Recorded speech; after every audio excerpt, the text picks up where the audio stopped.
Need a surfboard? Woohoo!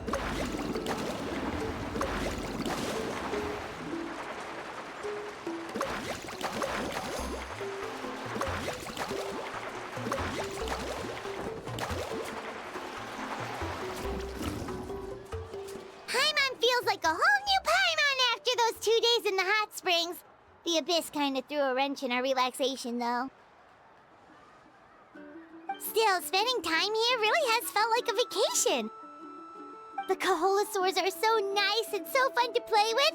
Their bellies are super bouncy.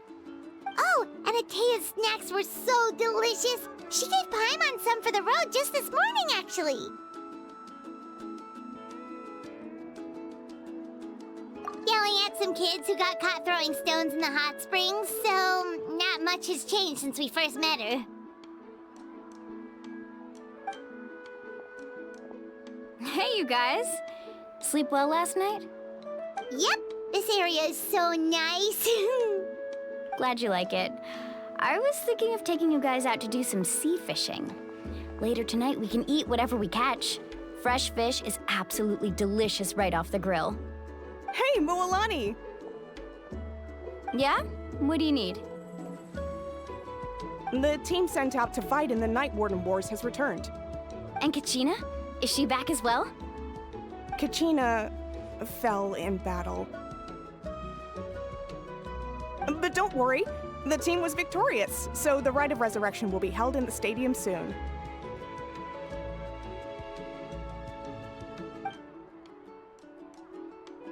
That's a relief.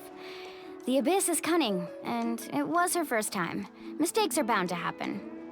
Exactly. She deserves to hold her head up high. All right, thanks for letting me know. We'll head out in a bit. Jeez, she sounded a little anxious there. Had me thinking it was bad news for a moment. Moalani, you said the Abyss was cunning just now, but it seems like the Abyss just wants to destroy everything. Like, think about all those monsters that attacked your tribe. If there really was some sort of cunning plan, wouldn't it make more sense to send them to attack Kachina and her small team? Not that Paimon wants them to be in any more danger, it's just... Relax, I get it. The Abyss is difficult to understand, that's for sure. At a glance, it certainly seems like the only goal is total destruction. The Abyss isn't a living entity after all, so what capacity for logic or planning could it possibly possess? But through our long history of fighting the Abyss, we've realized things aren't quite so simple. 500 years ago, the Abyss invaded Teyvat. You know about that, right? That's right. Khaenri'ah suffered greatly during that time. But so did every other nation in Teyvat. And Natlan was the worst affected of all. It took the combined efforts of the then Pyro Archon and heroes from every tribe to finally repel the Abyss. Even so, the effects of the invasion lingered for hundreds of years, only able to be reversed little by little. Our tribe's waters were contaminated. The Children of Echo's territory was overrun by dangerous sludge surging from underground. Unrelenting black winds tore across the lands of the Flower Feather clan. It was like each disaster was designed for a specific tribe. Exactly. We once thought that the Abyss's desire for destruction was a sort of primal instinct, but its methods are, in truth, marked by intelligence. We now believe the Abyss has invaded the Night Kingdom, and has the capacity to read the memories of this land at any given moment.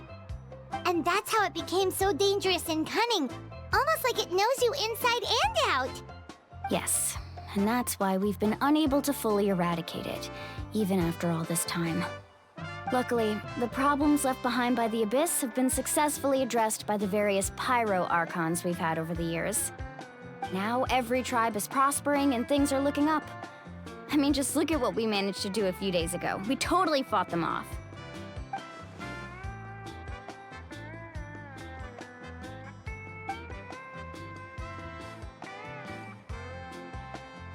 You must have had to sacrifice a lot to get to this point. Every battle, every sacrifice is in pursuit of a future where we get to stop fighting. Responsibility, duty, unavoidable burden. Everyone in Natlan views the war differently. But I believe we will be rid of the Abyss one day. And the efforts of all who fought against them will become a story for the ages. To think that my name could survive in ballads passed down to future generations, it's kind of romantic. Everyone has something that drives them forward, you know?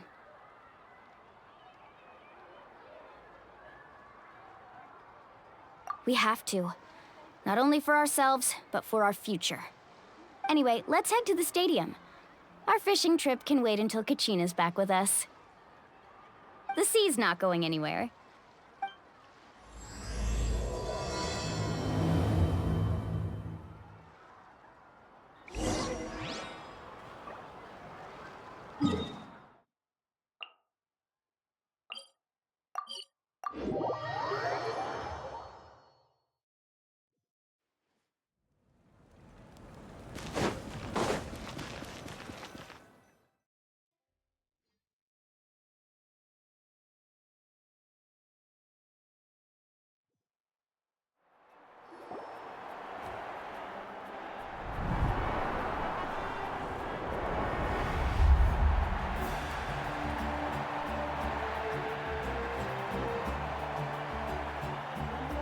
Whoa, this place is packed already!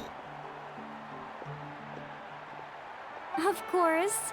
No one's gonna miss out on the chance to welcome our heroes back from battle. It's their moment of glory. Kachina's gonna be so flustered.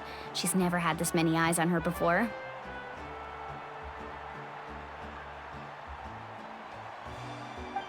Yeah, she doesn't seem like the kind of person who likes being the center of attention.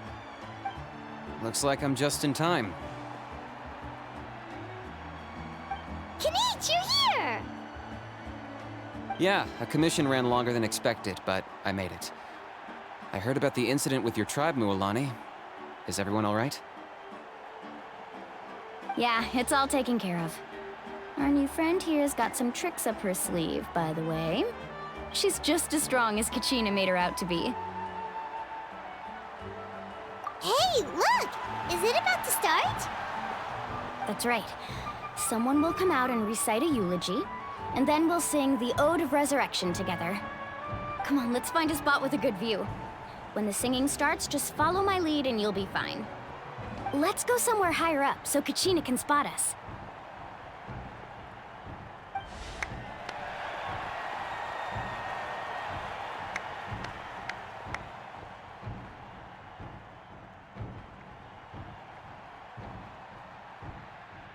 Warriors of Natlan, heed the call of life.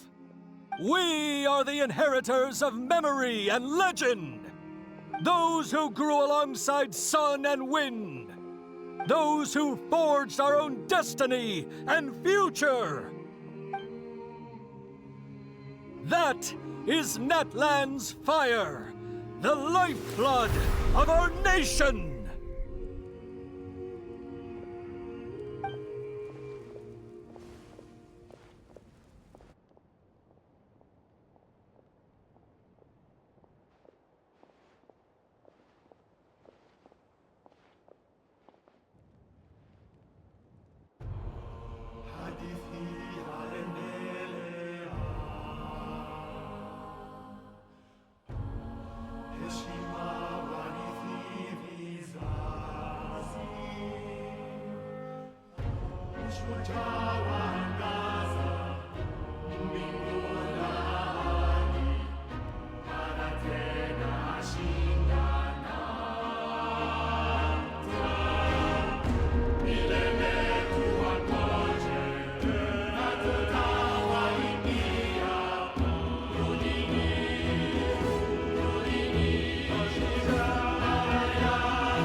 I could not find Kachina within the Night Kingdom, or locate her ancient name. What? What does that even mean? Usually once the ode is complete, the Pyro Archon and resurrected person will emerge from the flames. But something went wrong. What's going on? This has never happened before. Well, I think it's pretty obvious. Clearly, the team sent to fight the Abyss didn't win after all. Think about it. The Ode rekindles all victors. We've witnessed it countless times. Since the Archon couldn't find Kachina in the Night Kingdom, that must mean there's more to this victory than meets the eye. Hey! You just haven't gotten over the fact that Kachina beat you in the pilgrimage! Pathetic. The both of you. Your wild guesses are misplaced. We completed our mission. Maybe you did, but who's to say whether that little girl even contributed at all? Maybe she got scared and ran off.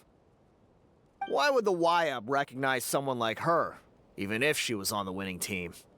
How dare you insult a hero of Natlan like that? Kachina sacrificed herself to repel the Abyss. She doesn't deserve to be subjected to your vile rumors when she's not even here to defend herself. Calm down, Mualani. There's no point arguing with the likes of them. I can't just sit here and let them slander her like that.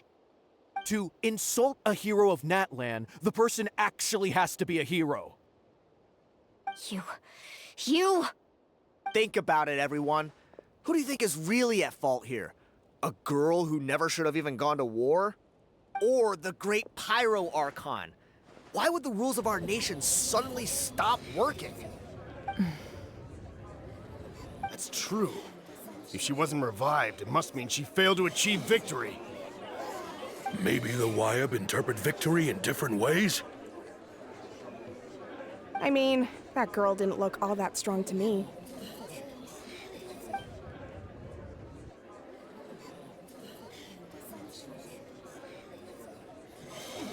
Kachina wouldn't have run! That's not like her at all! No, she's been waiting for this moment for too long. No matter how daunting the situation, no matter how scared she might feel, she's always the first person to stand up and face it head on. We don't even know what happened, so don't you dare try to use this as an excuse to vent your anger or slander her reputation. Fine. We'll find out what happens soon enough. Then, we'll see who truly deserves glory. That's enough. There is no doubt about today's victory, or Kachina's part in it. She is a hero worthy of our admiration and celebration. However, the failure of today's ceremony is undeniable. Kachina has not been rekindled, and I offer you all my deepest apologies as I continue to investigate this matter. To prevent further casualties, I have decided to suspend the pilgrimage until this matter is resolved. What? No one is all-knowing. No one is infallible, not even myself. But doubt is a means by which we seek the truth, not a weapon we wield against others. I didn't mean it that way, Archon. I just... If there are things you wish to clarify, then ask me directly. Doubt my answer if you wish, but now's your chance. You have concerns? State them. No, of course not. Even though I have said nothing to change your mind, then it would seem the truth never mattered to you at all. That guy doesn't even have the courage to answer the Pyro Archon's question. So much for all that glory talk earlier. I have a question, Archon. My friend Kachina. Do you have any idea where she is? It's extremely important to me. I know you said you were investigating the situation, but I'm sorry, that's not enough. I've already shared everything I know. If you want to learn the truth and rescue your friend sooner, you should join the investigation. So, what do you say? Of course I'll join. In that case, come see me in the speaker's chamber. We should join them. Oh, and if it's not too much trouble, Could you drop by as well, Traveler? I'd like to have a chat. Rest assured, everyone, I'll keep the tribal chiefs informed on the progress of the investigation. Once again, I apologize for the outcome of this ceremony. If there are no further questions, let's part for now. Did she just ask us to come along? I believe she did. Let's go. I'd like to know what's going on myself.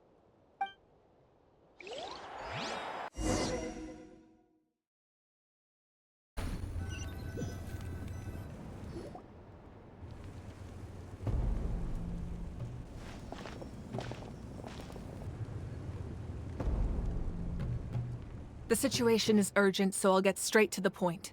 Kachina is undoubtedly a hero of Natlan, and I'm deeply sorry this happened to her. There's been unrest in the Night Kingdom, but I don't know what's causing it. As a result, I've been unable to track down her location. Until we find and address the cause of the unrest, the Ode of Resurrection will continue to be ineffective. And that means Kachina won't be able to come back? That's correct. Not until the problem with the Night Kingdom is resolved. How long will that take? It's hard to say.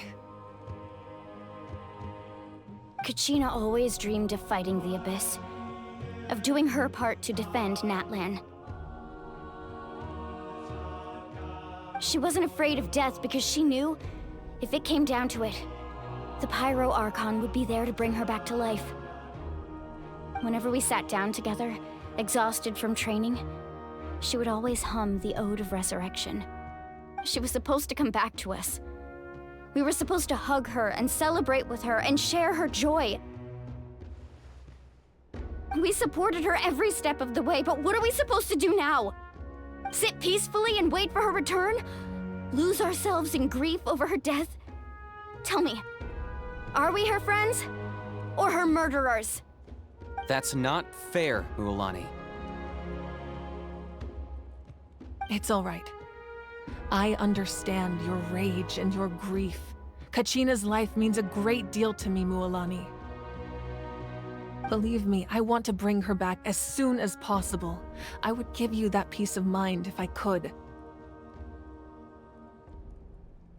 But please, hear what I have to say so I can at least give you a broader picture of the issue we are now facing. Considering the recent attack on your tribe, I believe the Abyss has found a new means of undermining the rules of our nation. You mean... The Sacred Flame.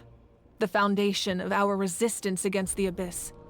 If we continue to hold the pilgrimage and send teams to fight the Abyss, there will likely be more casualties. But if we stop altogether, the Sacred Flame will only grow weaker. The Abyss will scale up their attacks, and the tragedy we saw with the people of the Springs will only be the first of many. If we compare the two choices, the former seems to be the lesser of two evils. Sorry, I know that may sound harsh, but I bear the name Malipo. Weighing the costs is my duty. The raw truth can be cruel. But we need to understand it if we want to approach this rationally. But what would you say, Mualani? This is personal for you. And unlike Kanich, I dare say it's not a simple case of weighing up which course of action is less painful, is it? No. I can't choose between them, and I don't want to. Saying that one is preferable over the other is disrespectful to the people who suffered.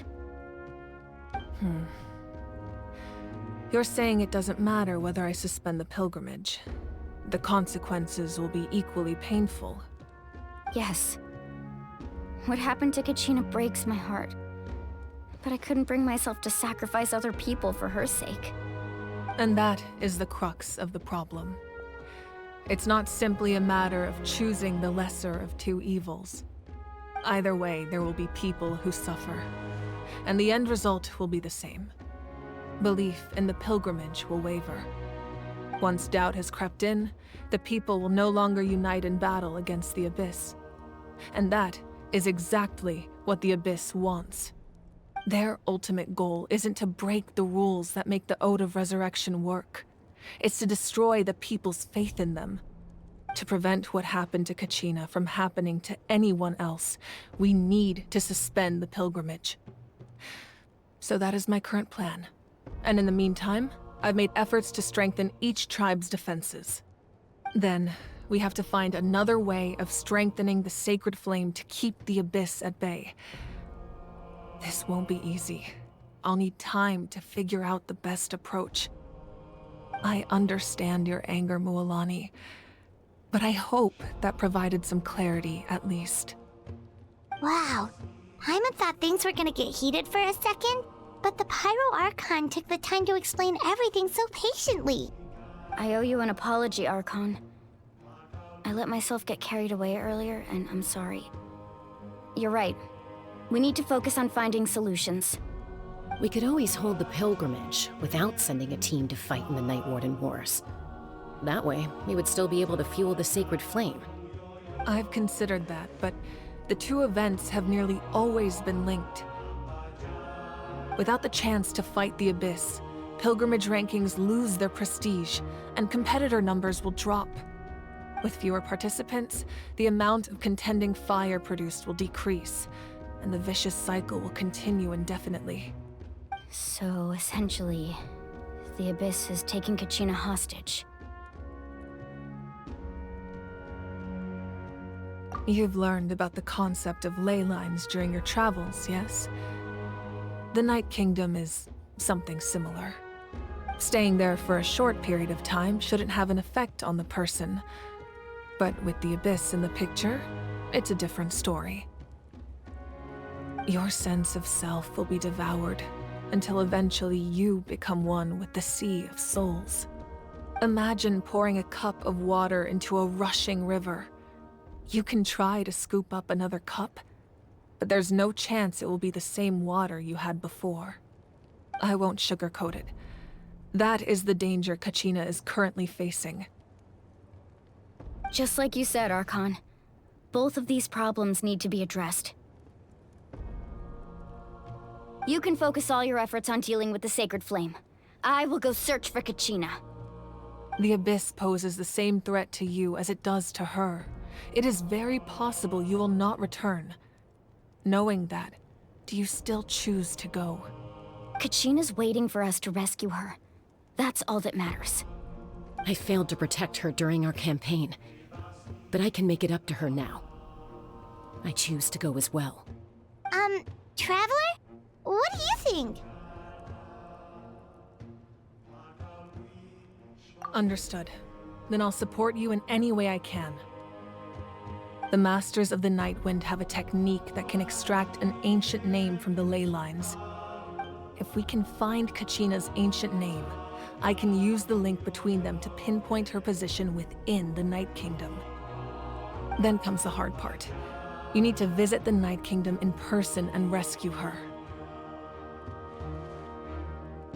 But isn't the Night Kingdom a land of souls?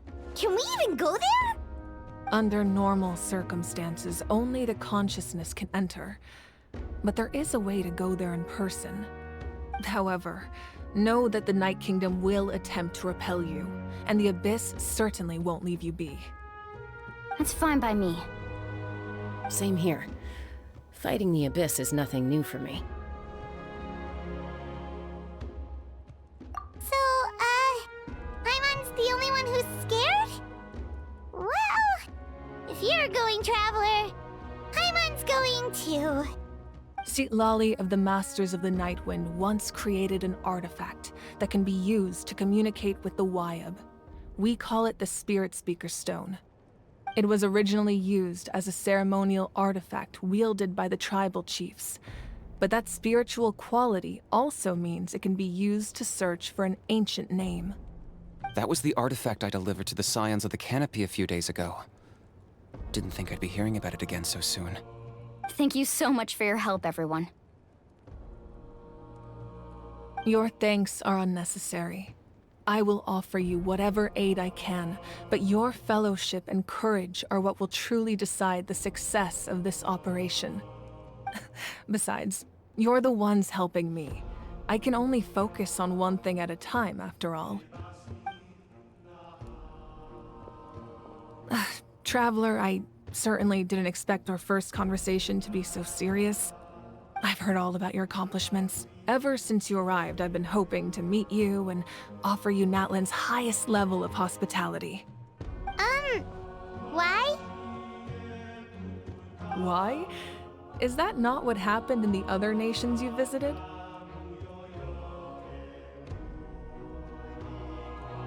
Yeah, things were pretty complicated at the start. And, in the middle. But our reputation's solid nowadays. That's more like it. After all, I've heard you're someone who transcends fate. Perhaps even more than you can imagine. But we can talk about that some other time.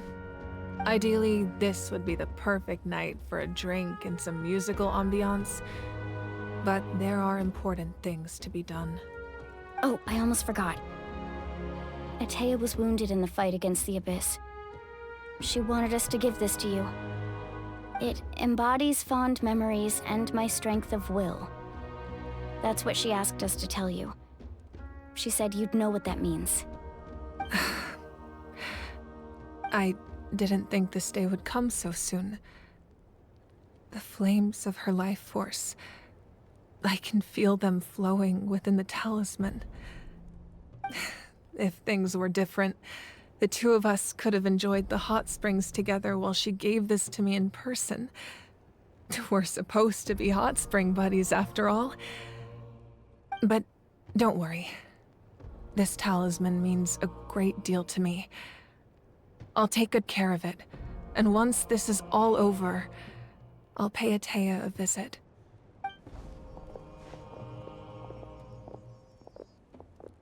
You said you didn't want to jeopardize the production of contending fire. But that's not at all why you decided to suspend the pilgrimage, is it? You're right. Even now, the production of contending fire is far from sufficient. The gradual corrosion caused by the Abyss has resulted in a massive shortage of pyro energy, and we're currently at the breaking point. As things stand, the pilgrimage is a lost cause. Suspending it allows us to save our strength to defend the tribes. The Abyss has brought catastrophe to Natlan, and Kachina's disappearance in the Night Kingdom is a direct consequence of that. We can't let the general public know that. No. If the public learned that Natlan's destruction was close at hand, there would be immense panic. But if I said nothing at all, they would have continued to question the integrity of Natlan's heroes. Another simple choice. The latter was clearly the better solution. But you chose otherwise. I have never subscribed to the belief that the right choice is the one with the fewest sacrifices. Let's go. There's still a way for the sacred flame to last a little longer. You mean? Yes. Come with me.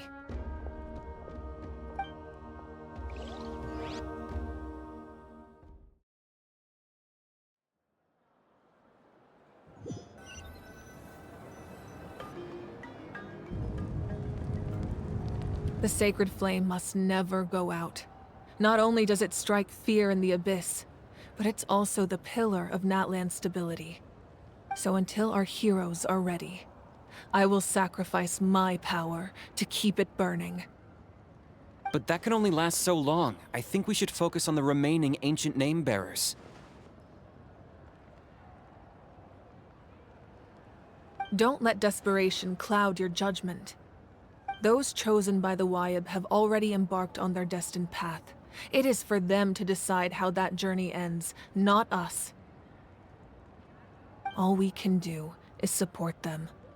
Even so, for you to make this sacrifice, it's not right. If not me, then who? No other is capable of sustaining the sacred flame. I possess great strength, but I'm not above my people. This is part of my duty.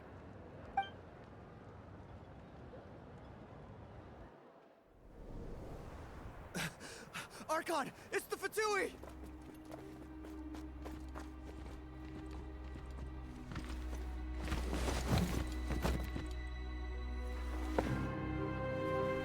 The Archon of Natlan. A force to be reckoned with. The secret of the ley lines is no secret to me. Long have they been destined for ruin. And since the oath made 5 centuries ago remains unfulfilled, what use is the Gnosis in your hands? I don't know what you mean. But it sounds like this is about more than the Tsaritsa. In times of crisis, someone must pick up the mantle of salvation.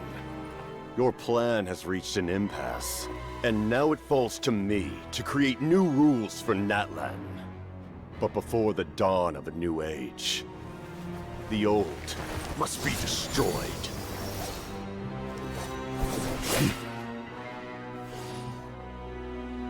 I assume that's the end of your speech? Good. People like us? Let our blades do the talking!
Masters of the Night Wind.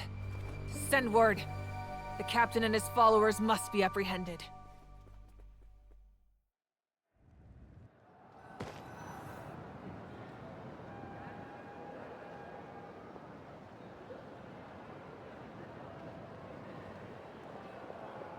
Are you alright, Archon? He was a formidable opponent. Exactly what I would expect from the first of the Fatui Harbingers. I never imagined someone could match you in combat. If the Tsaritsa sent him here, why would he bring up what happened 5 centuries ago? Yeah. And how much does he know about Natlan? The Harbingers are all driven by their own personal goals. The only purpose that unites them is collecting the Gnosis. But I'm sure the captain has his own reasons for being here as well. Whatever his motive, we should shift our focus to the Fatui. If they attack again, and we're not prepared, we're done for. No, we're running out of time. The wound I inflicted should hold him back and weaken him for the time being. Besides, I'm sure you noticed, the power that came to his rescue just now came from the Masters of the Night Wind.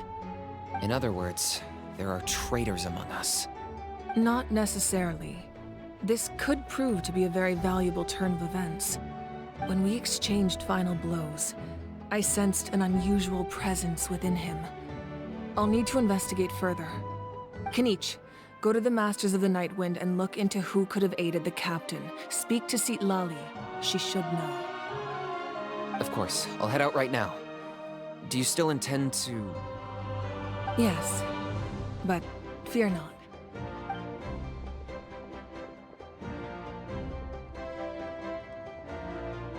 Natlan's strength has never rested solely in its Archon.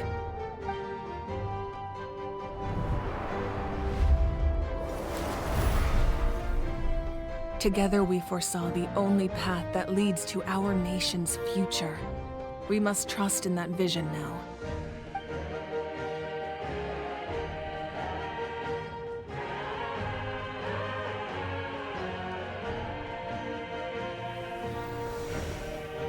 Is everything okay, Archon?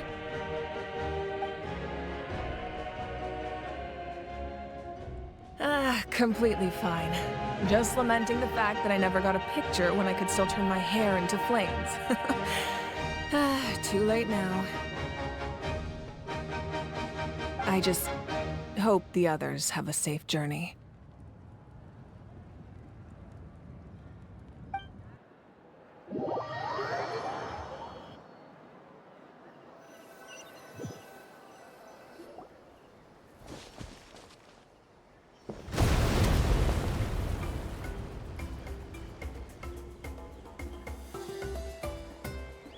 What's happening at the stadium? Did something explode? It feels like the Archon unleashed her power. She must be fighting a formidable opponent. Should we go back and check what's going on? Have faith in the Archon. She wouldn't lose in a one-on-one confrontation. Once we find Kachina's ancient name, we'll head right back. Okay, let's just keep climbing. Everyone really hopes nothing goes wrong.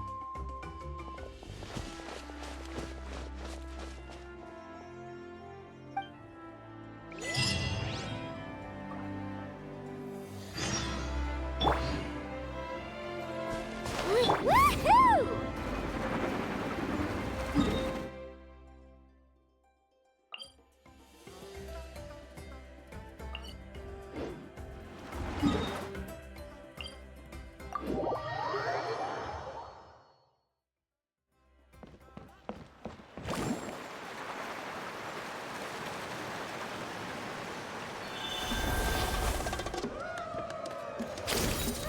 That's Wyna, the tribal chief. Let's head over to him.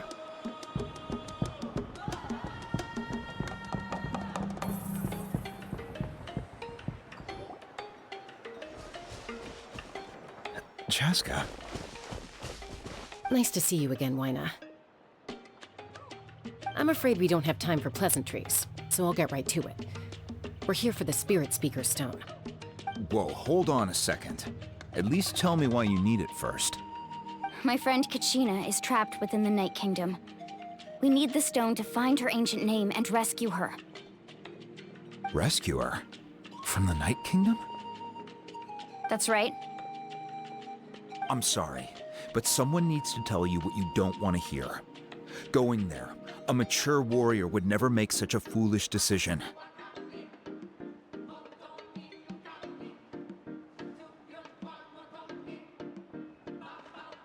The nature of battle is unpredictable. You never know how it's going to end. Losing a friend is tragic, but when that happens, the best thing you can do is focus on how to prevent further casualties. I appreciate what you're trying to say, Chief Wyna. But if the price of maturity is abandoning a friend in need, I'll choose foolishness any day. If Kachina's still holding on, then so will I. I thought you might say that. Is something wrong, Wyna? This doesn't seem like you. Life isn't complete without taking risks. That's always been your mantra. It's nothing. The Night Kingdom is a dangerous place. Can't blame me for checking if you were up to the task. If you're that determined, far be it from me to stop you. Here's the stone. Keep it safe, okay? It's not like we have a spare. Thank you. Huh. Seems like you two go way back. But aren't you from the Flower Feather Clan, Chaska? Oh, Chaska's a peacekeeper, so she's famous throughout the tribes. She's always the one people call to resolve conflicts, so we slowly got to know each other that way. Her younger sister Quichi's always hanging around our tribe, too. She's helped us out a lot in the past. Oh, you have a younger sister? Yes, I'll introduce you to her sometime. But let's get back to business. Waina, how do we use the stone? As you probably know, your intended destination is completely different from the real world. The Night Kingdom is like a river flowing with concepts, and the ancient name you seek is like a tiny fish swimming downstream. In that sense, the stone is like a fishing boat drifting down the river, but the boat alone isn't enough. You need a fisherman experienced enough to steer it in the right direction. We couldn't do that ourselves? With a little practice, I'm sure you could. You have the strength and the talent. If you want to make sure this works, though, I could recommend someone to you. Who? Vichama, a legendary warrior and scout from our tribe. He's got a keen eye and a well-honed intuition. Even his ancient name means to seek. If you're fishing for a name, you're gonna want him on the boat. Vichama? Why does that name sound familiar? He's one of Auntie Atea's hot spring buddies. I've heard stories about him. Where can we find him? Ever since Malco passed, he spends most of his time gazing out at the scenery from the cliff tops. Follow the path that way, and I'm sure you'll find him. Thank you. We'll go look for him there. Good luck. I hope everything goes well.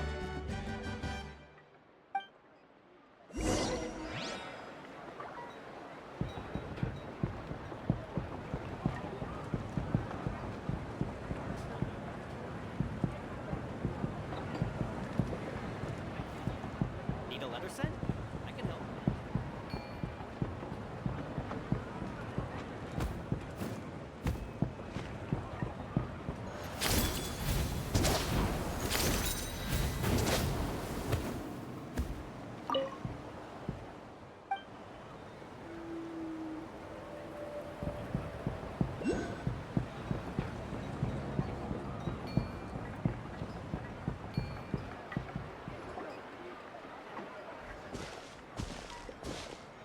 Someone admiring the scenery from the cliff tops. Ah! That must be him! Hello there, are you Vichama? That's me. Did you need something?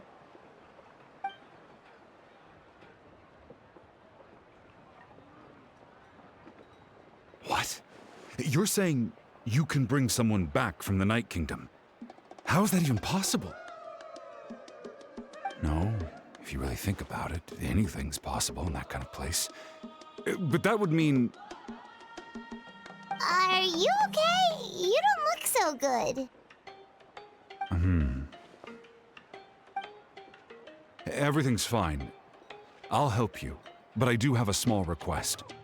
After I help you find Kachina's ancient name, I want to use the stone to look for my friends as well. Your friend? Oh, why not mention someone named Malco? Is that who you're talking about? Yes, but I'd rather not get into it if it's all the same to you. That's not a problem. We agree to your request. Yeah. Since you're helping us find Kachina's ancient name, it's only right that we return the favor. Then we're agreed. Can I have a look at the stone?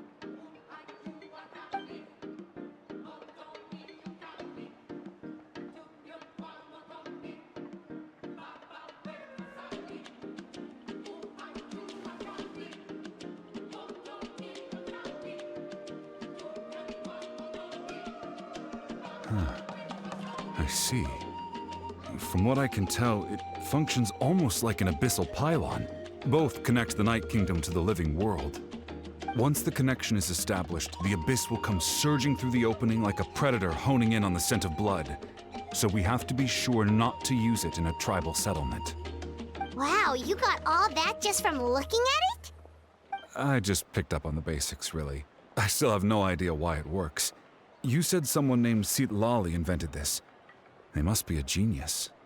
I'll go find an open area and start setting things up. In the meantime, I need you to get 2 things for me. We'll go right away. What do you need? First, I'll need some hook ropes. Pretty much every store around here carries them, so no need to go anywhere special. Oh, and I need to build a net out of them, so make sure you get a good amount. Wait, are you saying you're going to use a real net to catch Kachina's ancient name? How does that work when one's tangible and one's not? By creating something tangible in our world, like a net, we can create a connection to a corresponding concept in the Night Kingdom. Basically, I'm going to use the concept of a net to catch something equally intangible, an ancient name. Oh, I see. What about the second thing you needed? Right. I need 2 chunks of obsidian. Once we bring the ancient names into our world, we'll need a place to store them. Normally, you can only get obsidian from the Children of Echoes, but I heard there's a traveling merchant from that tribe around here somewhere, so maybe you can try your luck there. Gotcha! All right, let's split up. See that clearing? Let's meet over there when you're done. Oh, and you can send someone with me if you want. In case you're worried I might take the stone for myself. What do you think, Chaska? There's no need. Lena spoke highly of you. That means you're trustworthy. I appreciate it, even though that doesn't mean much to me anymore. Anyway, it'll take some time to set everything up, so no need to rush. I'll see you in a bit.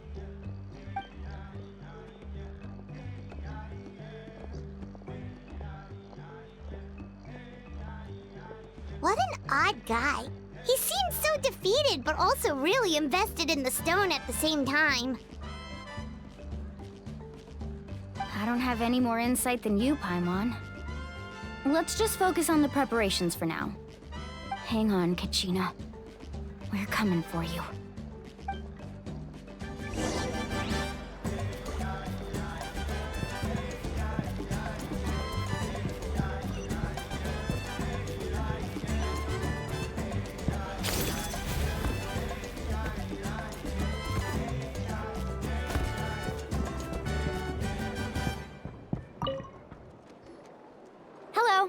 Do you have any hook ropes for sale?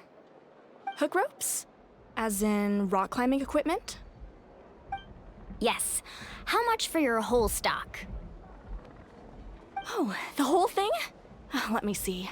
That would be 30,000 mora in total. Deal? Deal. Wait, really? What, you want me to drive down the price? We just need these as fast as possible. Thanks. Oh, no problem at all. I'll even pass along some information on the house. These ropes are usually used by rock climbing enthusiasts. If you want to learn, Roka's the person you want to ask. All right, that's everything. Here you go. Now we need the obsidian. Let's go talk to the traveling merchant Bichama mentioned.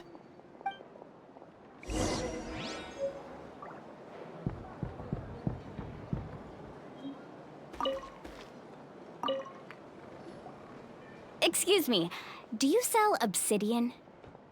Why, yes. I've got a chunk for sale right over there. Perfect.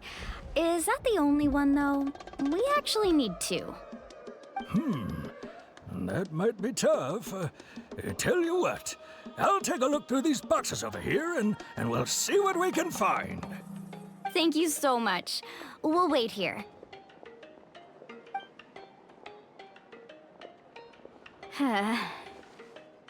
Relax. Everything's going according to plan. I know, it's just... I could tell Bichama feels the same way about his friend that I do about Kachina. I hope this chunk of obsidian isn't the only one. Kachina always carries all sorts of shiny stones with her. If I was the one trapped in the Night Kingdom, she'd have a whole pile of obsidian ready in a heartbeat. Well, would you look at that? I did bring an extra. Here you go, young lady. How does it look? Perfect! Thank you. How much do I owe you? If you hadn't shown up, these stones would have just sat here collecting dust. I'll take 3,000 mora for both. Here you go. By the way, I heard you mention Vichama just now. You running an errand for him, then? How's he doing? Malco's been gone for 5 years now. It's about time he started to move forward. Do you know what happened between them? I heard about it in passing while I was out drinking one night, but I don't know all the details. Vichama and Malco grew up together, and even made a name for themselves together.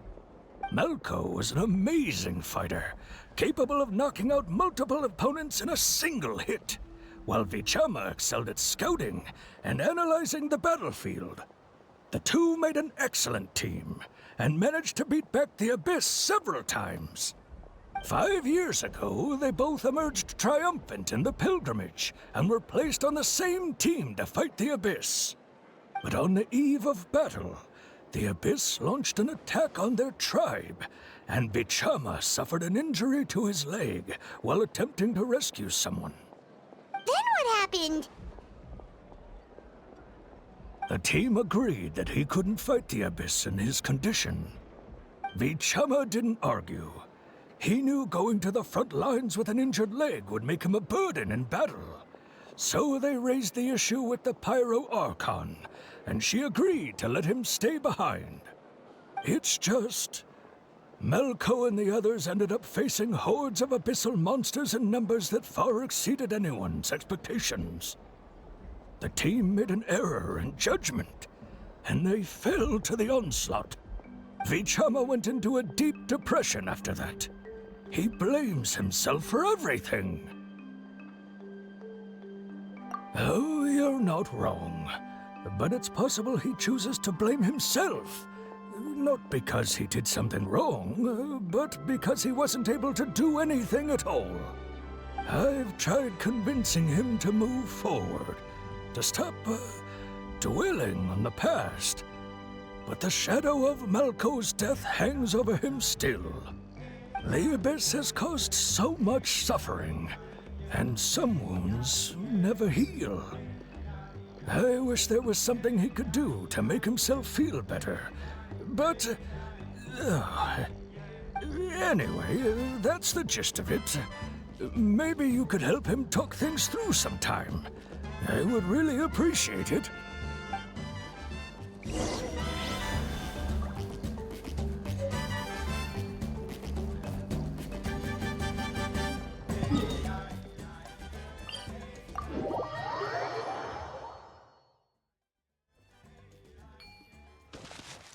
Let's ride!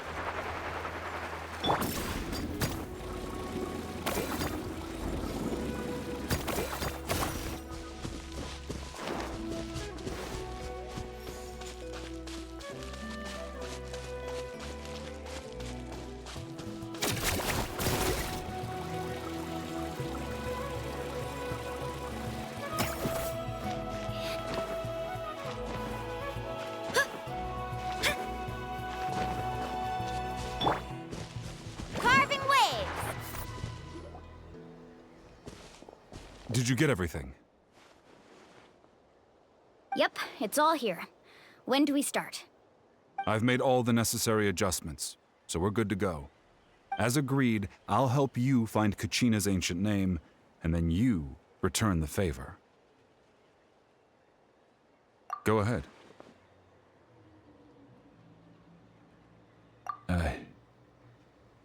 Yes. After Malco fell, I scoured the battlefield to see what happened. It turned out he wasn't bested by some impossibly powerful foe. He was dragged to his grave by the sheer number of enemies. If I had been there, I would have been able to sense the danger. I could have warned them not to advance.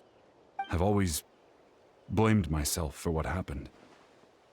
But when you told me about Kachina, I realized there's a chance Malco might also be alive, fighting for survival in the Night Kingdom. But that happened several years ago, right? The Pyro Archon said all life within the Night Kingdom eventually becomes one with the Sea of Souls. There might not be much hope, but I still have to try. Malco and I promised each other, even if we never managed to root out the Abyss for good, we would fight together until the end.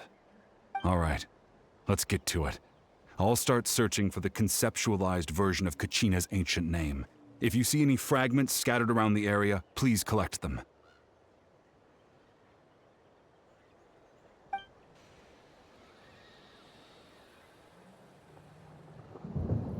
Make sure you prepare yourselves for battle. As I said, the stone will link the mortal realm to the Night Kingdom. The Abyss will likely emerge in response. Look at that golden thing. It must be one of those fragments Vichama mentioned. Let's get closer.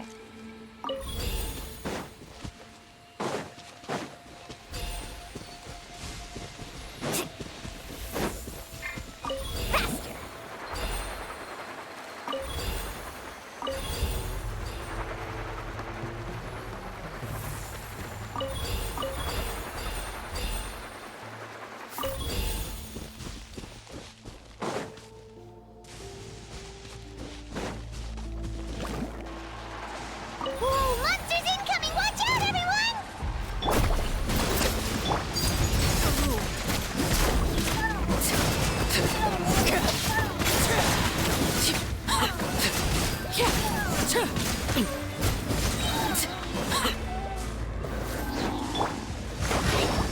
Let's ride! Check this out! That's the mark! Allow me!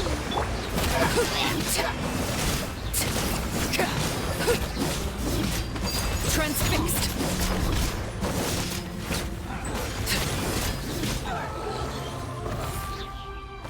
How much longer, Vichama? Not long! We're getting close!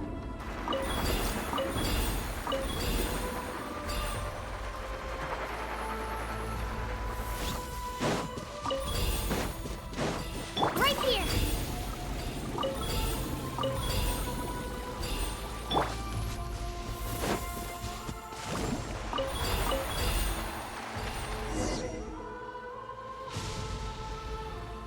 Vichama!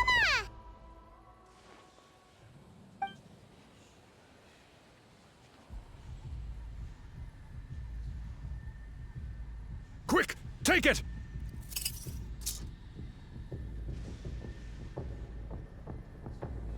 I found Kachina's ancient name.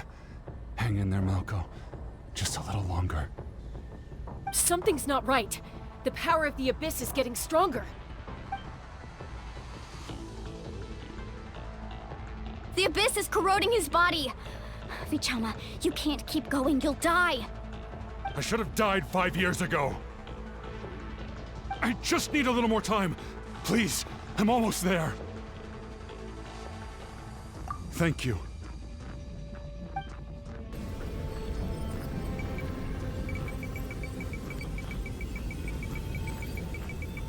Whoa, watch out! The power of the Abyss is strong.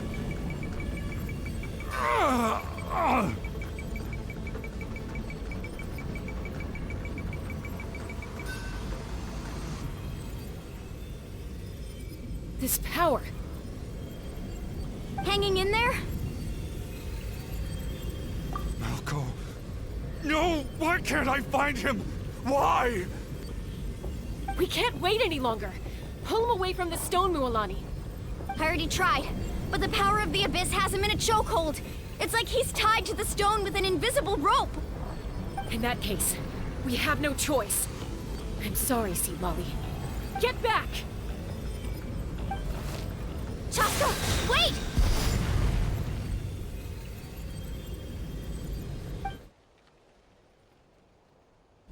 Ouch! What happened just now? It looked like the Spirit Speaker's stone was... The stone's power was spiraling out of control. The only way to stop it was to destroy it. You were all caught in the shockwave of the explosion. You might feel dizzy for a while, but that's normal. Give us a heads up next time, will you? You're lucky we managed to dodge it in time. I thought I said to get back. Yeah, barely a second before you made it go poof. Not everyone has your reflexes, Chaska. We were this close to getting dragged into the explosion. Okay, I'll be more careful next time. At least Kachina's ancient name is still in one piece. Wait, where's Vichama? Vichama! Vichama! I couldn't find Malko's ancient name. It must be completely gone by now. Once your ancient name disappears, there's no coming back. From the very beginning, I knew there was a slim chance, but still. And now... it's too late to save him. From the minute he left that day, it was already too late. Vichama. I'm sure he's heard enough condolences over the years. Let's just give him some space. Huh? What's that in your hands, Vichama? It looks like something's glowing! Huh? This is...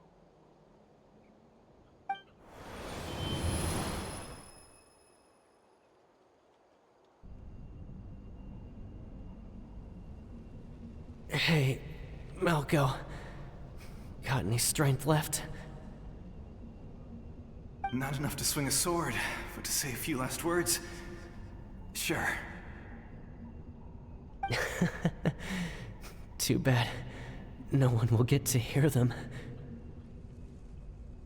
I never thought I'd actually die on this mission. Not that I'm afraid to die. It's just... hard. Thinking about my mom's face when she hears the news. Guess I have something to be thankful for then. My parents died a long time ago. They won't have to mourn me.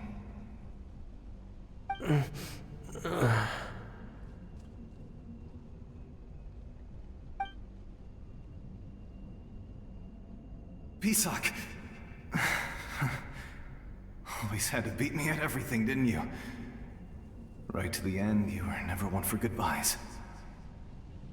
Maybe you're right. Maybe no one will get to hear our last words.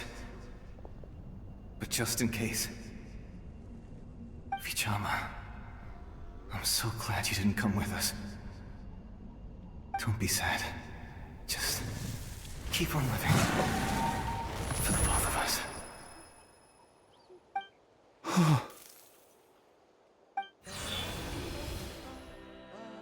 Was that a memory? Seems like we were able to salvage something after all.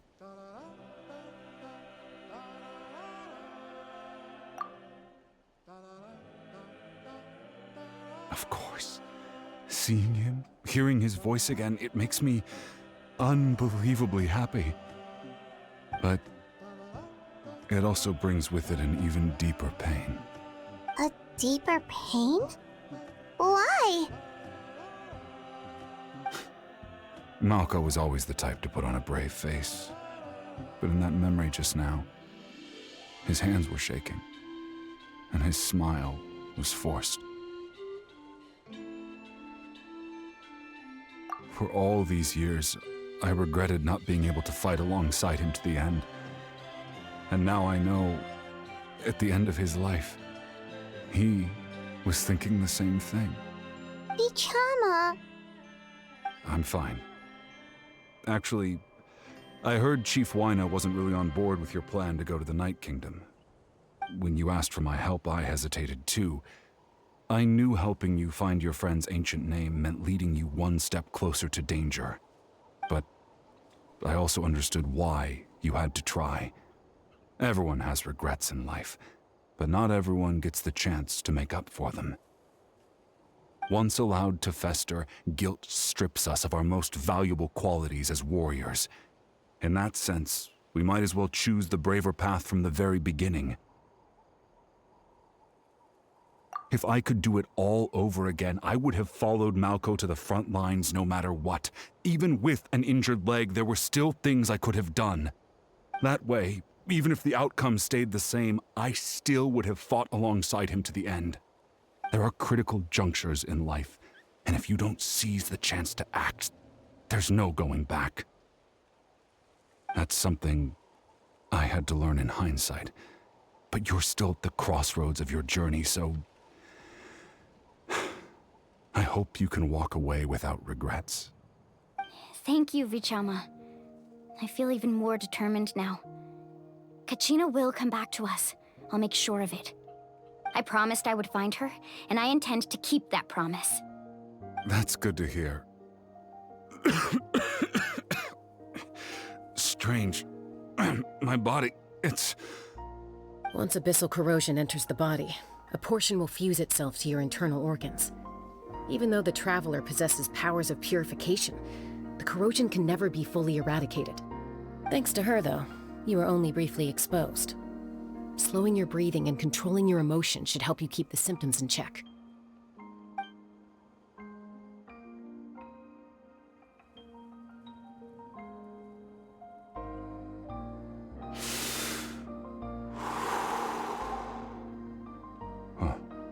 That does make me feel better. You seem very knowledgeable about all this. Just speaking from experience, that's all. Anyway, we've recovered Kachina's ancient name, so we're off to a great start. Let's get Vichama back to his tribe and tell Wina the good news. Oh, and apologize for destroying the Spirit Speaker Stone. We had no choice, though, so he'll probably understand. Right?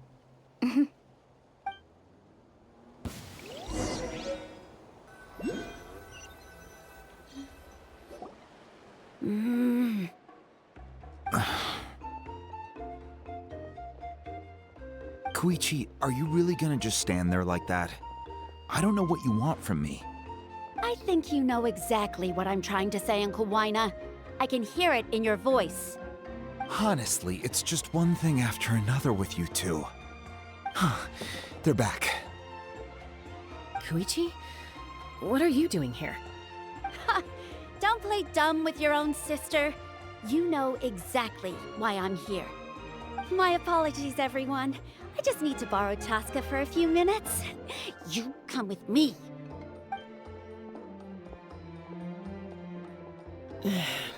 I'll be just a moment. Who is that? Koichi, Chaska's younger sister. Although the two aren't actually related by blood, it's kind of a long story. It's not really my story to tell, but I guess it's not a secret. You see, Chaska was actually raised by cuckoo sores. She was afflicted with a rare disease when she was a child, and abandoned in the wild as a result. The Abyss found her out there, all on her own, and tried to devour her. But in the end, all that did was trigger her will to live. That strength of will pushed her to survive. But it also planted a seed of conflict within her. Eventually, she was adopted by the cuckoo sores. Wherever they went, she followed, getting into fights right and left. For some reason, Paimon can totally imagine that. Well, when Chaska finally returned to human society, it was Koichi's parents who adopted her. At the time, Chaska still had a habit of getting into fights, so Koichi was always taking her around, apologizing to everyone. Ah, I remember those days. One of those fights was definitely with me. But, you know, kids. You're fighting one minute and your friend's the next. Eventually, she found a way to rein in that desire to fight. And now she's who people call to resolve conflicts. She's known as the Peacemaker. It sounds like she still argues with Koichi, though. Don't siblings usually stop fighting when they get older? That's partly my fault. Koichi asked me to stop Chaska from doing anything dangerous, but you probably know by now, once Chaska makes up her mind, there's no changing it. Oh, I get it. No wonder you tried to talk us out of going to the Night Kingdom. Chaska even said that wasn't like you. I'm all for your adventure. You need to take risks when you're young, because by the time you're my age, you couldn't attempt something like that even if you wanted to. Better try now than live with regrets later. That's what I say. Still, I can understand where Koichi's coming from. In the end, nobody wants to sit back and let a loved one put their life on the line.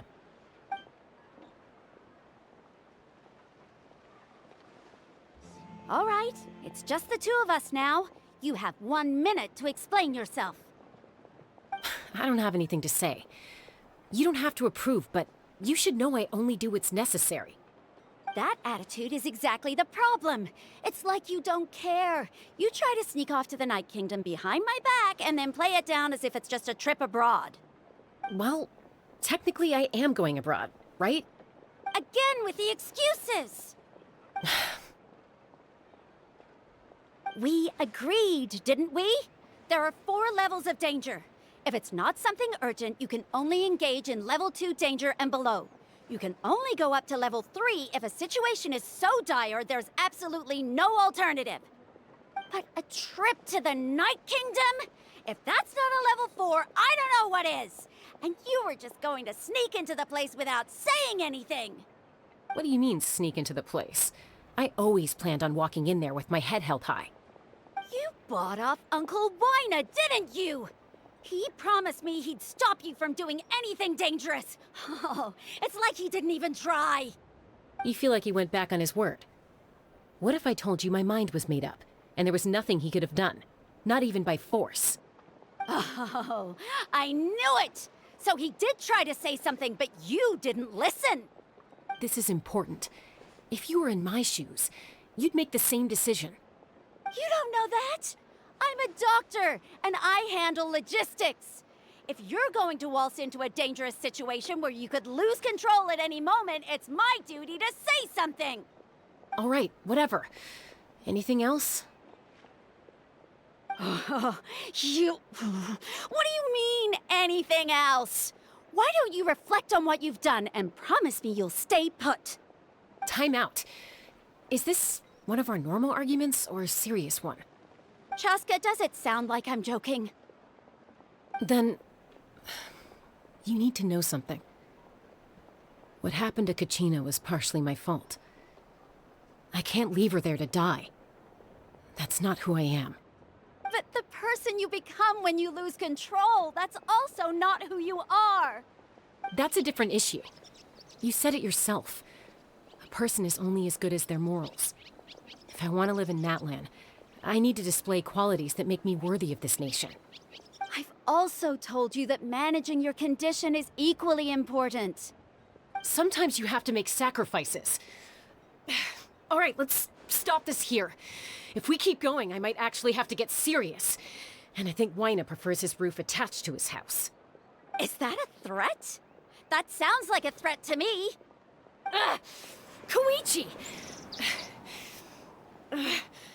Younger sisters are supposed to listen to their elders. So, you're really going to go, no matter what I say? I'm supposed to be your sister. Then support me. I'll be back. All you have to do is wait. Chaska. So, that's it. Why'd you have to turn out to be so darn annoying?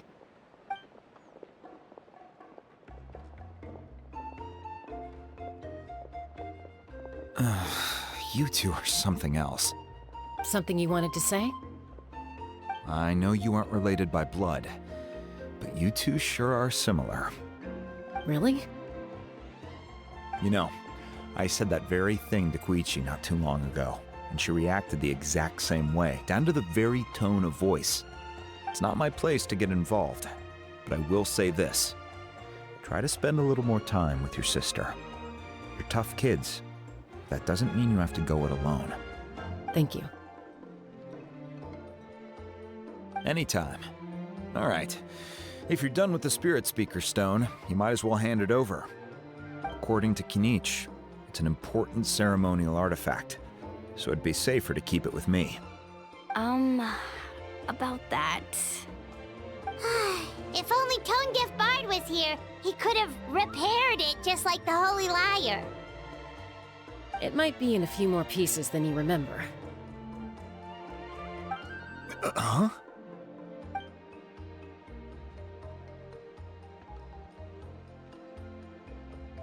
I see. Sounds like it was an urgent situation. If someone's life was on the line, then you had no choice. Still, Citlali's going to be a nightmare to deal with now that you've broken her stuff. I'll explain everything to her later. Stay safe out there in the Night Kingdom, okay? I'll wait here for your safe return.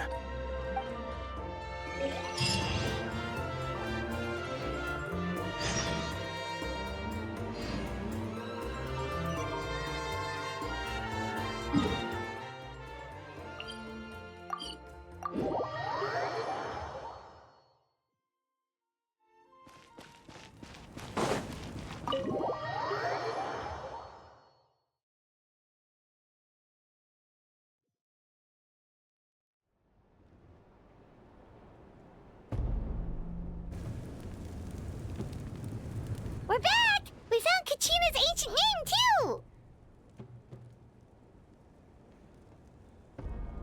Well, it's fairly complicated. Let me give you the condensed version. The Fatui again? We can't go anywhere without them causing trouble. But what if the Fatui finds out you've lost your power? Won't they try to take advantage of the situation? That's why it has to be our little secret. No one else can know, or we're asking for trouble. Look, I wish I could offer you some sort of consolation, but I won't lie to you. With multiple factions closing in, there's nothing comforting about the situation we're facing. Still, all you need to do is focus on your goal. You can leave the complicated matters to me. I can also step in on the Pyro Archon's behalf. There's a limit to what I can accomplish, but I'll help you however I can. There's no need to be so modest, Yan-san. Your incredible strength has long been a well-known fact. You're the pride of your tribe. Archon, I'm sorry about before. You have so much on your plate, so much that you have to worry about. But all I could do was focus on my own feelings. You have nothing to be sorry about. We all get overwhelmed by our emotions, myself included. Your reaction to Kachina's disappearance, I understand that feeling very well. Well, now that we have Kachina's ancient name, let's go track her down. Follow me.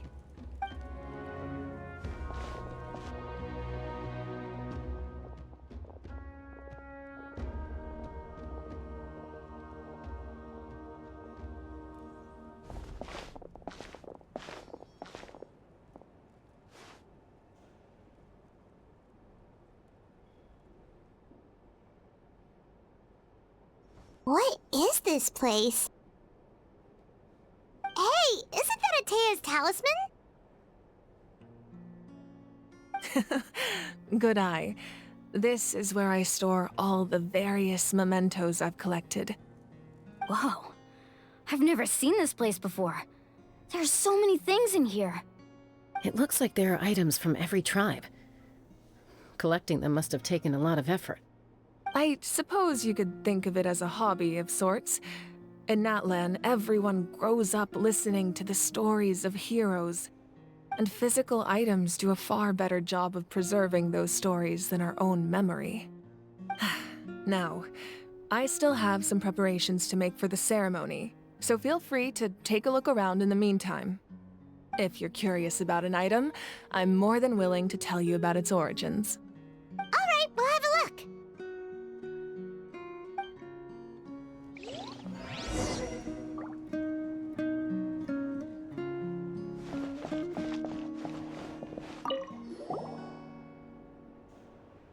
There are so many jars and potions around here. Do they have anything to do with alchemy? No, those belong to the Masters of the Nightwind. They're ceremonial tools used to amplify the ability to communicate with the Night Kingdom and the Wyab. Yamaya is an expert in this field, and she taught me a lot. Even though she appears stoic and serious, she actually has a keen sense of humor. The tools you see here are quite traditional. Her students found them outdated, so she passed them on to me. The contents of the jars aren't all that special. Oh, except the big jar in the middle. That's what she really wanted to give me. Ooh, must be something really cool. What's inside? Grape juice. Huh? It's quite tasty, although probably expired by now.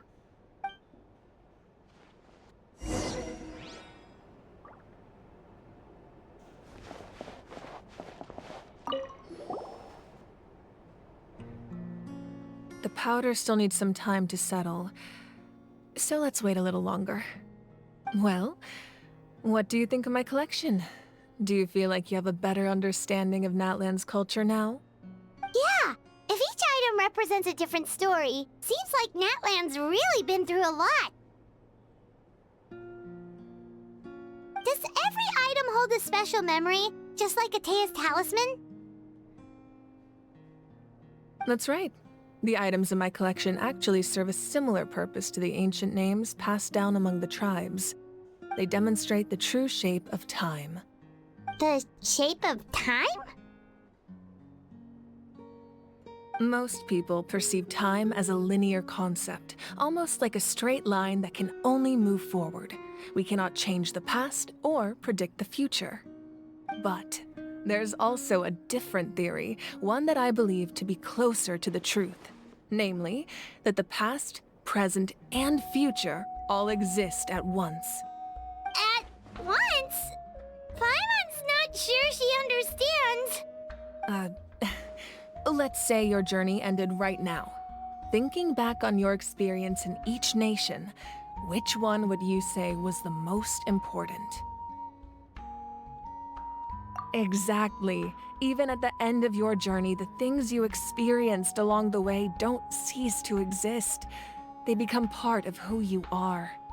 Take out a portion of that journey, and you would likely make very different decisions, and eventually arrive at a very different destination. The future is the same way. It exists even though it has yet to come to pass. We just lack the means to perceive it. Of course, there are those with the power to foresee the future. They simply call it by a different name. Fate. You're quite familiar with that concept, I would imagine. That does kinda make sense. The future hasn't happened, but already exists. Humanity excels at living in the present, but too often we forget the past and neglect the future. While the pilgrimage and the Night Warden Wars lead us to a better future. Only by uniting the people of Natlan across countless eras can we fight back against an enemy as formidable as the Abyss. To come up with such a set of rules, the first Pyro Archon must have possessed a level of insight I can only imagine. That's correct. At first, he was a mortal man with no special power. After he ascended to the Divine Throne, he used it to borrow power from the heavens and establish the rules of Natlan. Namely, a framework through which ordinary people can ascend to Archonhood. By holding the pilgrimage, we're able to determine the strongest among us. And when that person ascends to the Divine Throne, their inner flame will awaken. In addition, the sacred flame will grant them significant knowledge and memory of this land. After all, that's how I came to know everything I just told you. So, it all comes down to the power of the Divine Throne and the rules.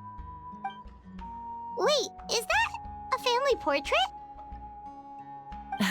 Yes, that's my mother, father, younger sister, and the little saurians we raised. I turned a piece of my dad's leather armor into a canvas and commissioned a famous artist to paint our likeness. Your sister is so cute! It looks like the two of you are really close.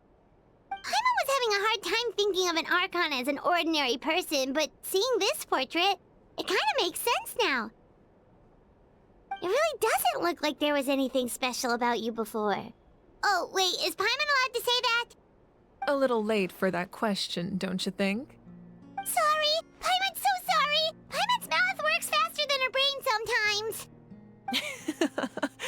It's all right. I'd never get upset over something like that.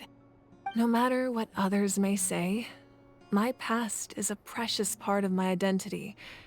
I'm forever proud of the life I used to lead. Becoming the Archon doesn't mean you sever ties with your family. The position just comes with a lot of responsibilities, so it impacts how often you get to see them. My father made the most delicious stew, so my sister would often bring me a large pot of his cooking, and we would sit on a blanket and eat it together. One time, we didn't close the door securely, and the Saurians who were raising ran into the room and knocked over the entire pot.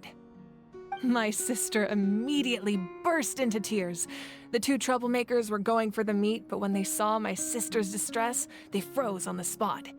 I still remember the way they laid there, sulking like a pair of children, even after making such a mess. It was frustrating, but in the end, all I could do was comfort my sister and move on. Wow.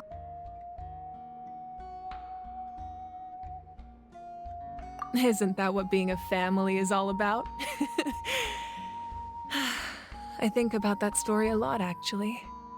As the Archon, I made a vow to defend this nation, and experiences like that, they remind me exactly what I'm trying to protect. Well, what happened after that? This portrait looks pretty old. Your sister must be all grown up by now, right? I believe she ended up working as an architect and artist.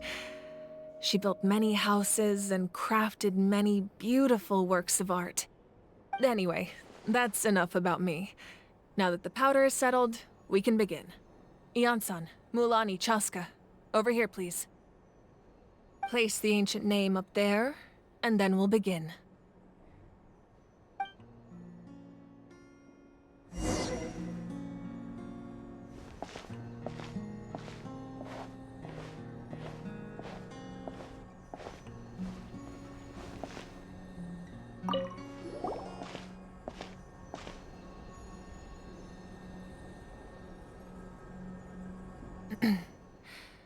Surely as the echoes of life resound through heaven and earth, so too shall our stories remain eternal.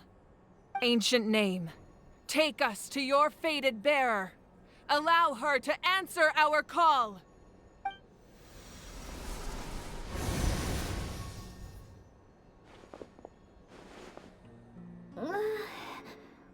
Am I hallucinating again? Kachina, are you okay? Huh? I'm not seeing things, am I? Is the Abyss playing tricks on me again? It's okay, Kachina. It's just us. We're trying to find a way to bring you back. Everyone, you have to listen to me.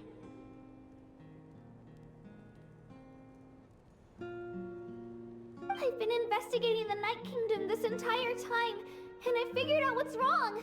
The Wayab is being affected by the Abyss. I was waiting for the Wayab to send me back, but then this really strong monster came in and it almost killed me.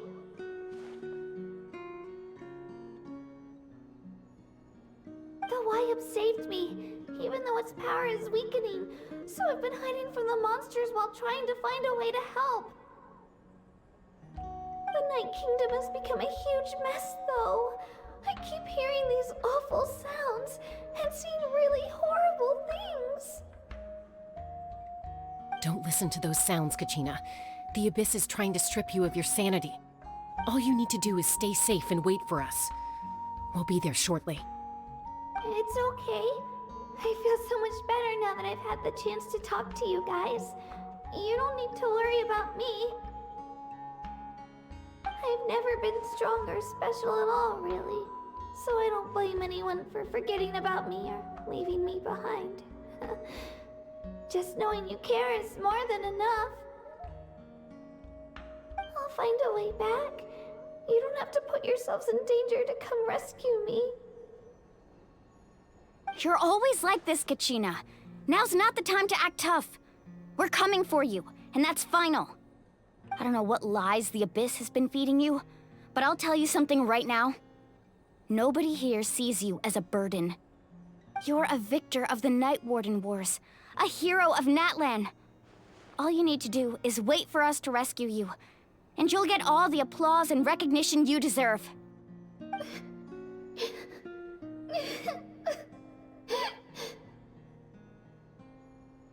I'm really scared. Everything's so dark and creepy here. And I want to go home. Still, I don't want you to put yourselves in danger because of me. I don't want to hold anyone back ever again. All you need to do is place your trust in us, just like you always have. No one fights alone. We're not leaving you behind. Not ever. Yeah, we're so close, we can't call it quits now! Thank you. Be careful. Looks like we've lost contact. Now comes the most dangerous part. You have to traverse the Night Kingdom in your physical form. This entrance to the Night Kingdom was left behind after an abyssal invasion. Even a brief amount of time inside could expose you to corrosion. I know.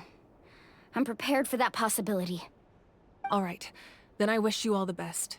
I'll tell Koichi to be ready just in case. She's very experienced in dealing with abyssal corruption. That face you just made. Don't tell me you two got into another argument.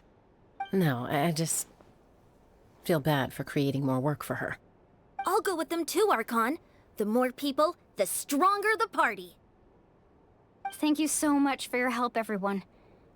It really means a lot that you're willing to brave these dangers with me. And there's no time to lose, so let's get going. Now that I've lost my power, I won't be able to provide much practical support. But I can still keep an eye on the situation from here. Eon-san, I know it's unlikely, but if you encounter a situation you can't handle... That won't happen.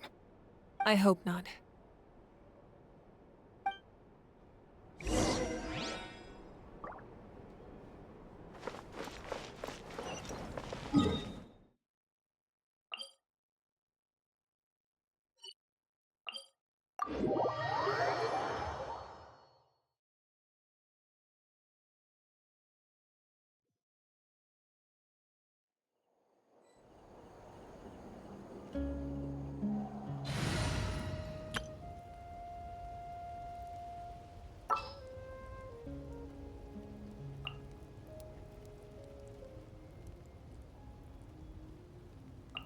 Woohoo! Let's go!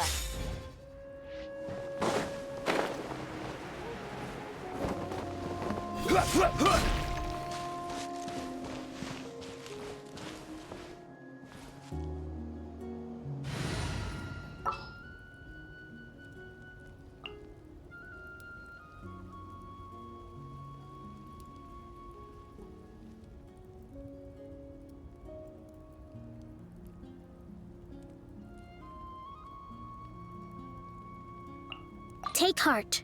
Victor.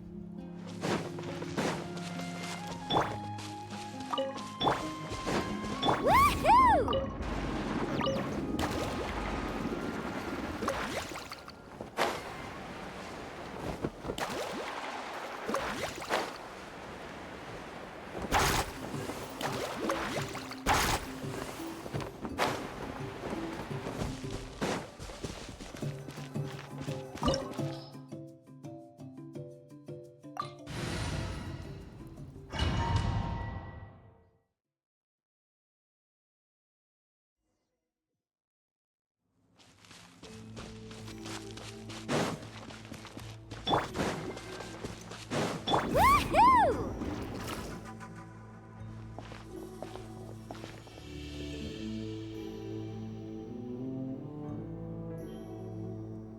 So we're underneath Natlan right now? It looks nothing like Paimon was imagining.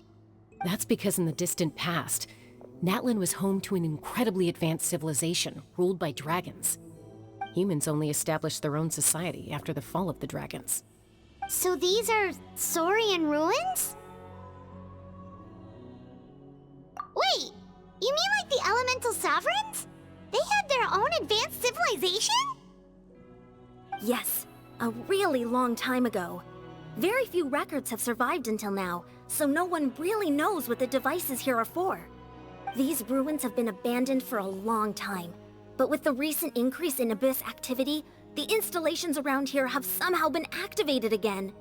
So what you're saying is, we're not in for an easy trip to the Night Kingdom. No. It's going to be obstacle after obstacle from here on out.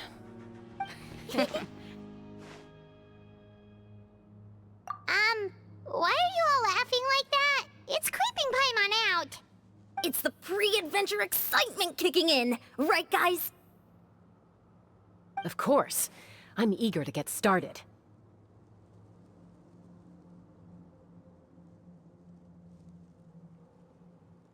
Then let's go. We won't let anything stand in our way.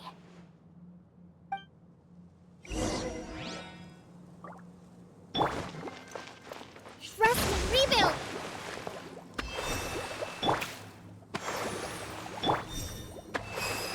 Woohoo! Seems like the road ends here. How should we get across? As a professional trainer, I think you could stand to build up your endurance, Paimon. Professional trainer? Paimon thought you were a warrior from the Collective of Planning. Well, that goes without saying. But I actually work as a sports coach. I provide professional guidance for many of Natlan's popular sports. And I don't just mean physical training. I design nutrition plans as well. Ah, so basically no sugar, no soft drinks, no grilled meat. Those guys look familiar. We've fought them before. Let's go. Show no mercy.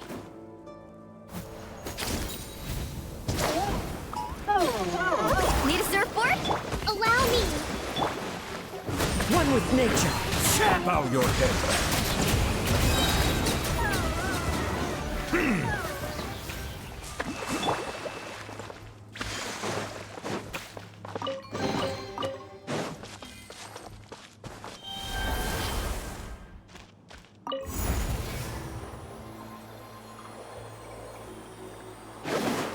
Whoa, the place we need to go seems really high up.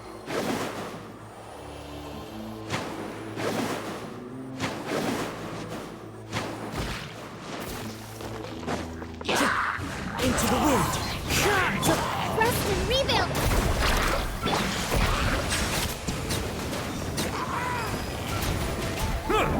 Be sanctified.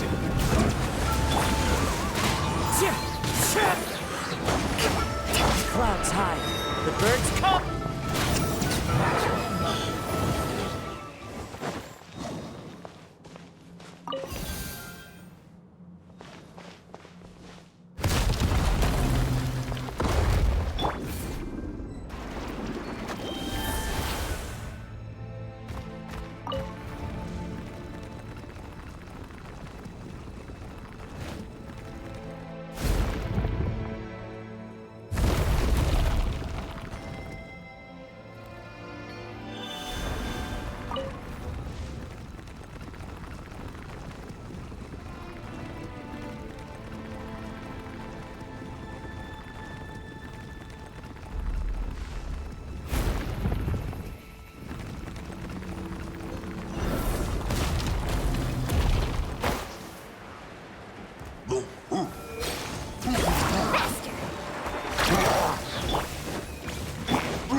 One with nature.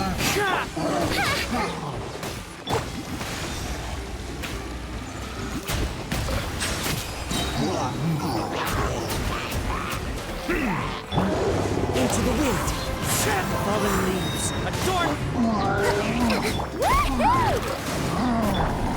Let the mighty be humble. Settle down.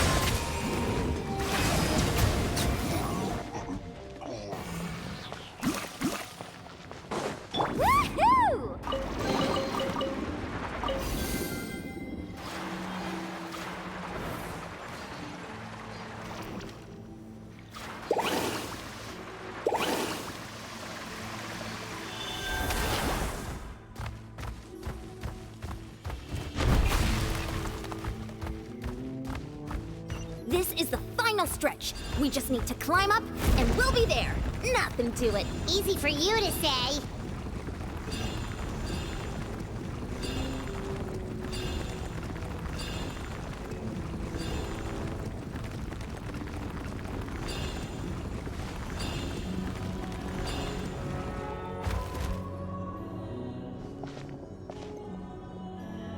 This must be the entrance the Pyro Archon told us about.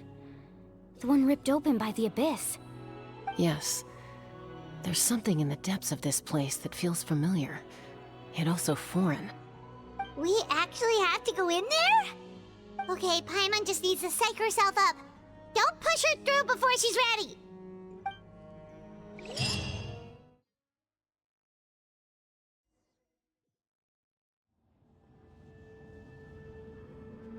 Hey! You don't have to drag Paimon! You're pulling too hard!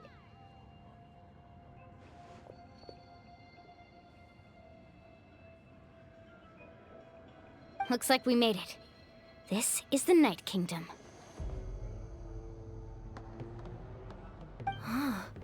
It looks so different from what I imagined in the stories. That overflow of energy is probably what trapped Kachina here in the first place. From this point forward, everything we know about the real world no longer applies. Anything can happen here. Paimon's more worried about how we're gonna make it out. We obviously can't go back the way we came. Do you see that patch of light on the ground? It's shining down from that fissure in the sky. Oh yeah, right in front of us. So that's coming from up there? Oh, it's so high up.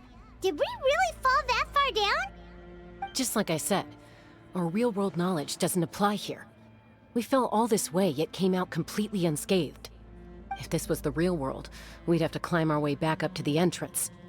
But here, all we have to do is stand underneath the light and offer a prayer. That's it? You really think that little of Paimon? That's not even why Paimon asked! So that means all we need to do is find Kachina and bring her to this location. Exactly. This light is streaming in from the real world. It's a link between the two realms. The terrain looks difficult to navigate, and the visibility's not great either. How are we supposed to find Kachina in these conditions? Yeah, these floating black things don't look super friendly either. Those are all manifestations of abyssal power. Be careful. Ghost! A talking ghost! Calm down, I'm here to help. You're the ones who helped Vichama, right? Yes, I'm Vichama's friend, Malko. I was completely lost to this realm until I sensed a mysterious power calling out to me. It's like it was seeking me out, attempting to reassemble the pieces of who I used to be. Of course, it could only do so much. I'm sorry I can only appear before you in this imperfect form. No, we should be the ones apologizing. If the Spirit Speaker's stone hadn't become corrupted by the Abyss, we could have done much more. But we had to destroy it. Otherwise, Vichama and his tribe would have been in danger. Of course. Thank you for protecting him. I never imagined that, even after all these years, he'd still take such a risk for me. Under the power of the stone, it felt like our souls were connected. Turns out even our regrets were exactly the same. Whether in triumph or death, you want your best friend by your side. Exactly. That may not be in the cards for us, but it's not too late for you. You're looking for a young girl from the Children of Echoes, right? She's being chased by an embodiment of abyssal power. I'd like to help her while I'm still in this form, so follow me. Be careful. This place has been severely corroded by the Abyss. Paimon didn't realize it had gotten this bad. It's like a seething volcano ready to engulf our world at any moment. Ouch! Quick, get back here! You can't go wandering. Stick close to me. My power will be able to ward off attacks for the time being.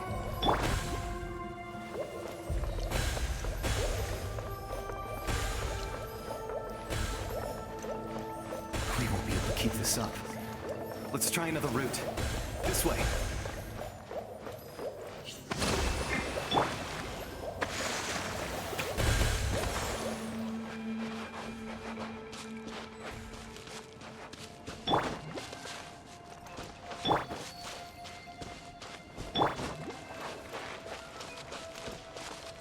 Not good. More monsters. We shouldn't waste our time on them. Silence! Be sanctified.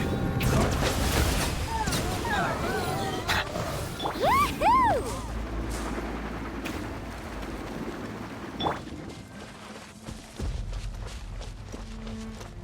Rest and rebuild!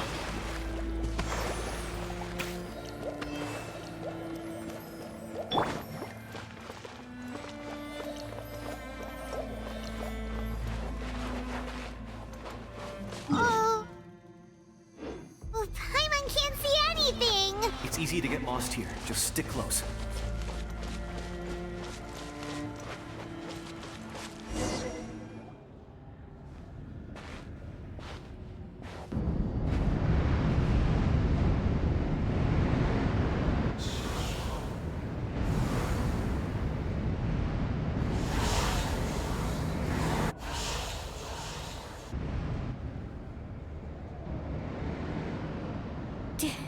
Did you hear that? What? Never mind. It was probably just my imagination. Don't scare Paimon like that! I heard it too. It was a voice from the abyss. What did it say? Doesn't matter. It certainly doesn't harbor good intentions.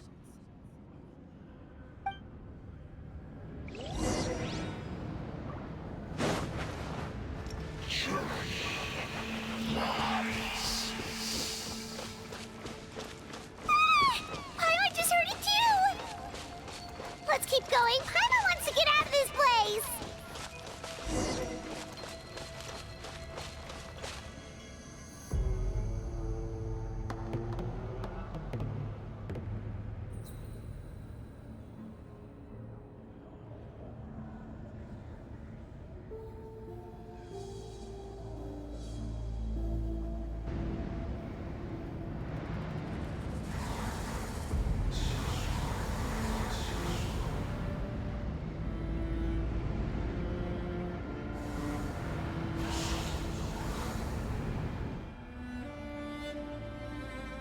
We're here, Kachina! Honey? You made it! Looks like our reunion will have to wait until we take care of these monsters. Good idea. Let's go!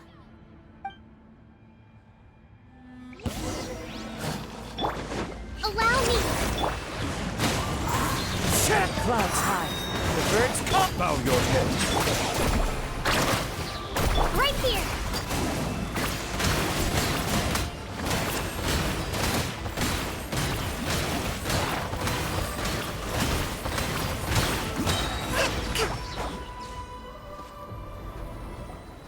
You're here! You're finally here! Thank you so much! That monster can appear from anywhere! It almost caught me a bunch of times. The Wyab's power helped keep me hidden, so I just tried to stay out of sight until you got here. Had a girl. You did so well. And most importantly, you weren't hurt. Should we start heading back then? Actually, I have a request. Will you come visit the Wyab with me? I can't exactly put it into words, but something's wrong with the Ode of Resurrection. And I know it has something to do with the contamination from the Abyss. That was the Pyro Archon's theory as well. Everything we've seen here certainly seems to back it up. In the Night Kingdom, there are 6 main totem poles representing the Wyab of each tribe. You can think of them like the body of each Wyab. Additional totem poles, like the ones around here, serve as proxies to which the Wyab can extend their consciousness. There are countless proxies scattered around the Night Kingdom. Through them, the Wyab can extend their consciousness over the entire realm and track down souls no matter where they roam. But if a proxy were to become severely contaminated, then a soul could become lost within the Night Kingdom. Judging by the current situation, I don't think we're dealing with just one contaminated proxy. Even if we could drive back the abyssal power from one of them, that probably wouldn't even put a dent in the problem. Still, we can't just leave the Wyab to suffer. It's protected me this whole time. I agree. We might even manage to draw out the monster that's been hunting Kachina. Getting rid of the monster might slow down the deterioration of the Night Kingdom.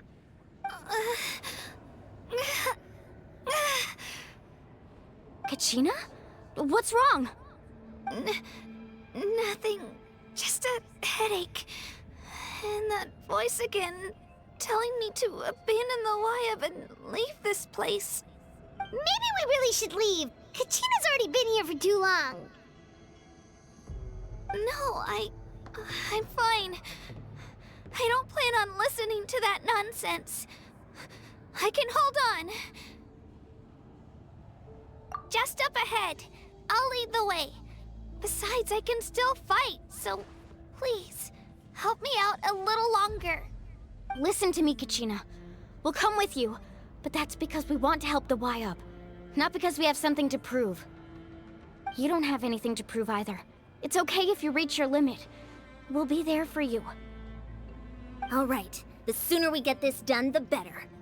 We've already come all this way, so we might as well try to get to the bottom of this. Let's go. This way. I'll stay here and try to stall the Abyss monster. All by yourself? That's too dangerous! It's all right. I may not be as strong as that monster, but I'm definitely more familiar with the area. Besides, I don't have much time left. If you're anything like my friend, I'm sure you're not particularly fond of goodbyes. So go. Achieve your goal, and return to the world where you belong. Thank you for everything. You're a true hero. Thank you. No one fights alone.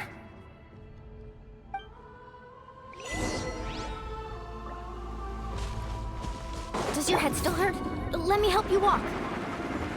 I'm fine, I'm fine. You should know I'm made of stronger stuff than that.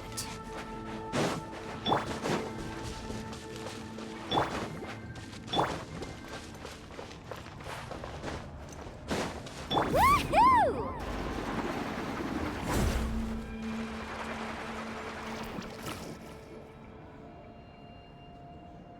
Wyab? Wyab! I'm back! My friends and I are here to heal you. Wyab? Can you hear me? Wyab?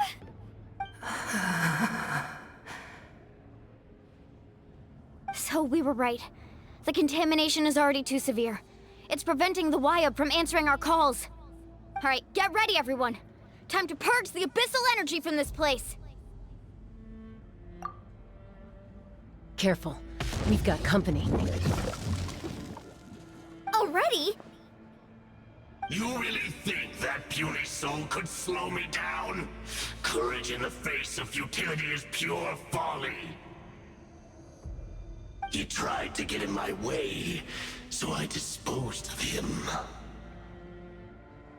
You killed Malco? He would have dispersed with or without me. Rather than worrying about him, I would urge you to focus on yourself. You may have defeated others of my kind in the past, but underestimate me now, and it will be to your peril. No, the power of the Abyss is intoxicating. The destruction it seeks captivates like a masterful work of art. I strive only for the opportunity to see it up close. I thought this naive little girl was an exception, but it turns out humanity is full of lambs willing to offer themselves up to the slaughter. That is the tragedy of your short lives. You understand nothing of all-encompassing power.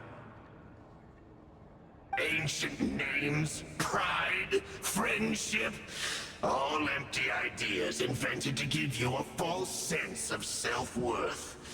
They possess no power at all. The Pyro Archon created those grandiose ideals out of pure selfishness. Anything to avoid sharing power. Anything to avoid handing over the primordial gift to ordinary people like you. Don't believe me? Then ask yourself, why is the Pyro Archon strong beyond measure, while you, Kachina, remain so pathetically weak?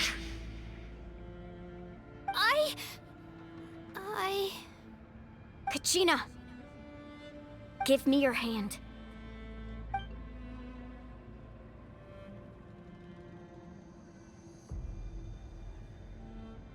Feel that? I'm right here next to you. Thanks, Moalani. You're right. I have nothing to fear. Because I'm not alone anymore. You're right. Maybe comforting ideals don't have any power. But you also couldn't be more wrong. You've never had to work for your own strength, so you will never understand the true source of our power. What? The courage we have to stand before you and not back down? It comes from our friendship. The power lies not in the ideal itself, but in our commitment to upholding that ideal, and in our decision to stand together and fight! Well said! Let's go, Kachina. It shouldn't take more than 2 of us to handle an enemy like this. Sorry in advance, but you deserve what's coming to you! There aren't many in Natlan who can beat us when we're together. It's time he got a taste of that kind of power. You let the flame! Amazing! Passion at the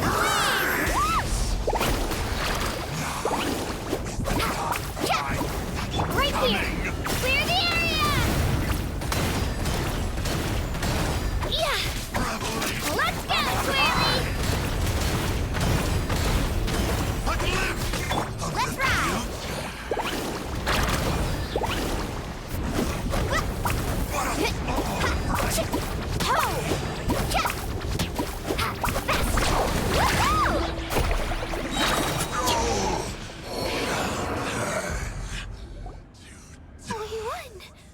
We actually won! That's what he gets for underestimating you two. Fantastic work, Kachina! Absolutely fantastic! This makes me so unbelievably happy. I'm happy too, Moalani. Together we really are unstoppable!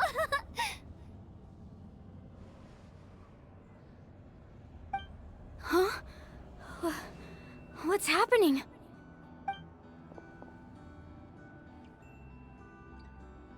My ancient name is glowing? But I thought I didn't bring it with me. It's probably a projection from the real world. But that doesn't explain why it's glowing all of a sudden. Wait, does that mean you're...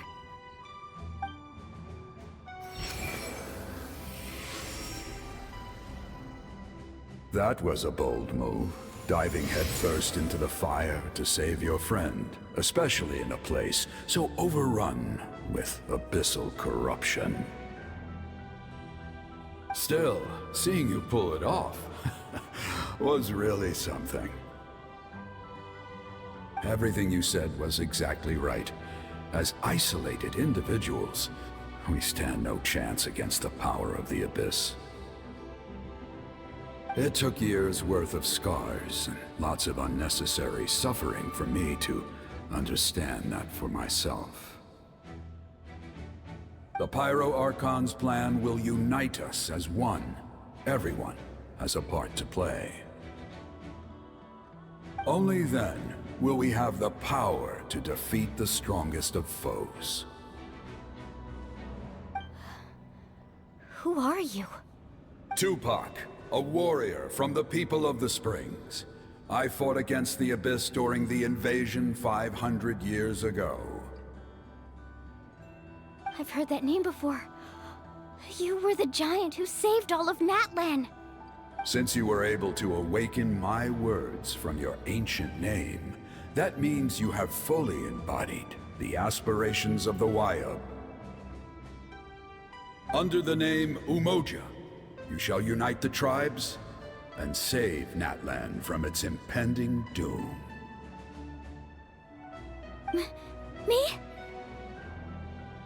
As long as blood still runs through your veins, even the tiniest spark of steel against stone can ignite a flame.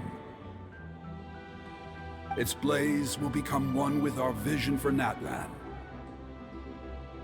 Even amid everlasting darkness, our bonds remain eternal.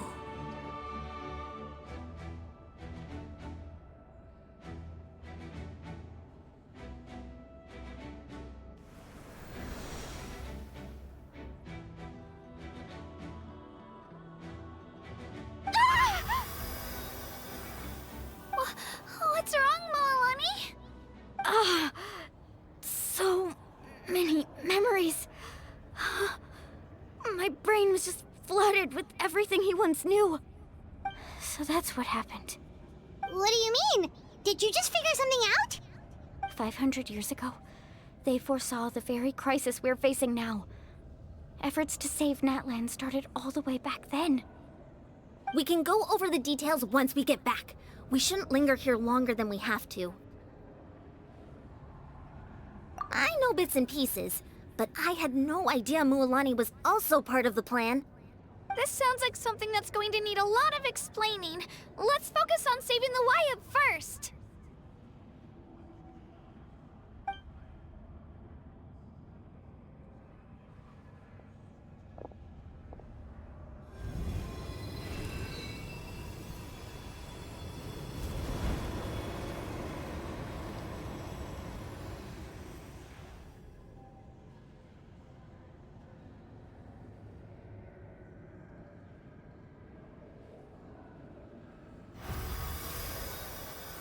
Okay, that should be enough. Wayub? Wayub? Can you hear me?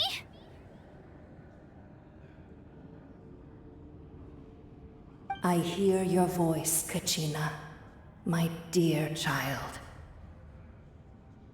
Great. Well then, I'm afraid it's time to say goodbye. I just wanted to make sure you were okay before we leave, but we can't afford to stay here any longer. I was going to ask why you bestowed an ancient name upon someone like me, but it's okay. I'll keep searching within myself for the answer. I'll never stop trying to improve my strength.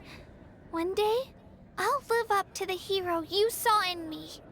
You are already an outstanding child in my eyes, Kachina. No matter what happens. Huh? You are all my most beloved children. It has always been my honor to protect and nurture you. Your ancient name is just that. A name. Much like your parents chose to name you Kachina, I also gave you a name, but it need not define you.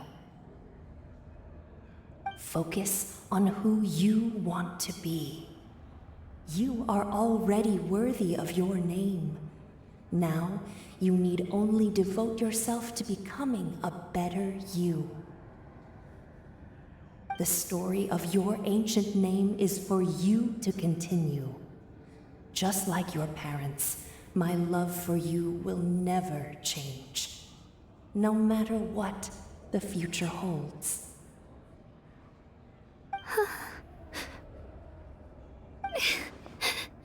Thank you, Wayub. It gladdens me to see the Pyro Archon's plan move another step towards completion.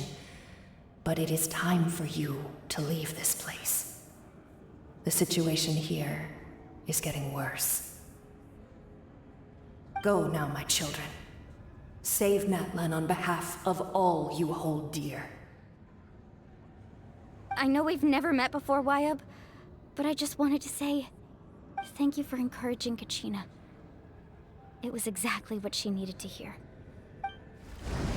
Whoa! What's going on? An earthquake? We're out of time.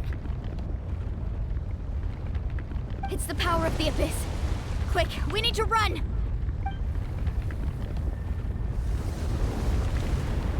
It's a Seelie! The Seelie opened the way for us!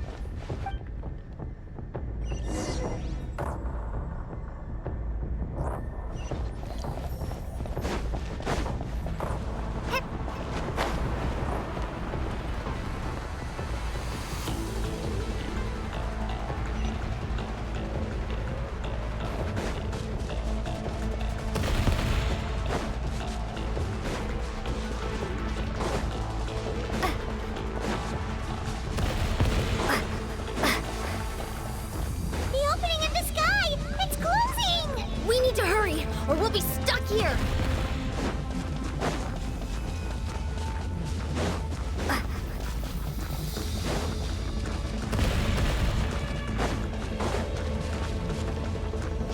Watch out for the falling rocks! Quick, through the middle!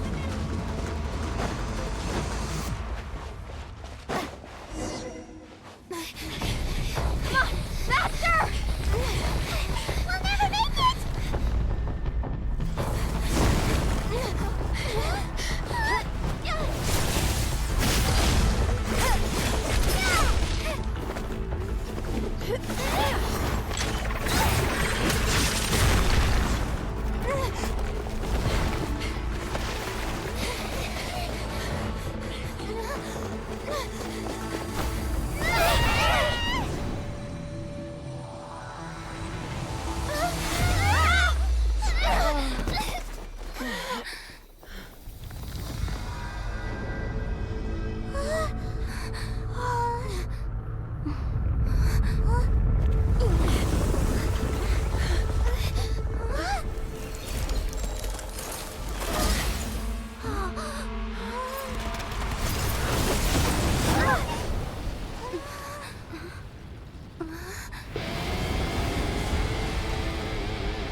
You've done well. Now come home.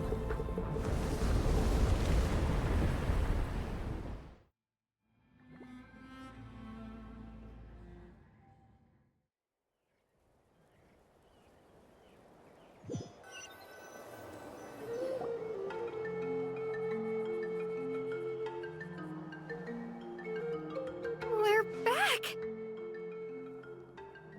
The Pyro Archon saved us. But she's not here. Yeah, didn't she say she used it all up? She's still in the Speaker's Chamber. What we saw in the Night Kingdom was just her consciousness. So you're saying her consciousness did all that? Every great display of power comes at a price.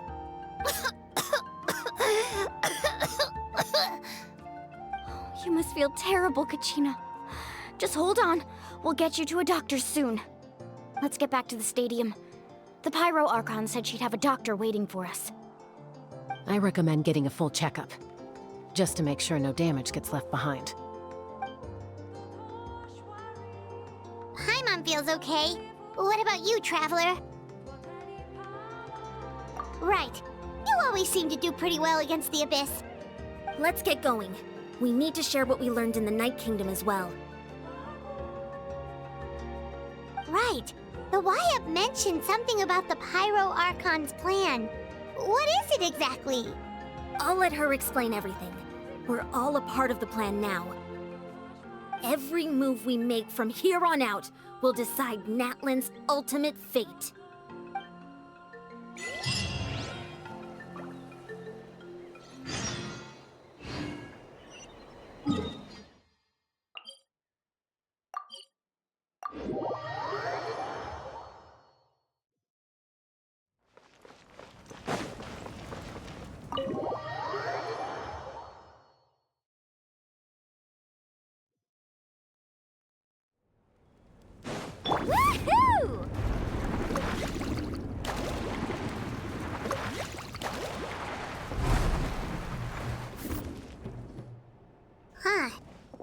lot less stuff here than before. It's good to see you all here in one piece. I know you must have a lot of questions, but let Koichi check you over first. It's best not to let any lingering effects of the Abyss go untreated. Thank goodness you made it back. I came here as soon as the Pyro Archon told me about your plan. Take a seat, everybody. I'll examine you one by one.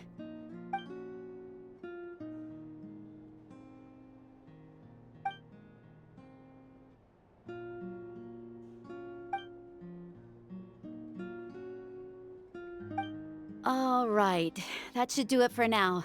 But just to be safe, I'll perform another checkup in a couple of days. I have to say, though, I've never seen anyone react to the Abyss like you, Traveler.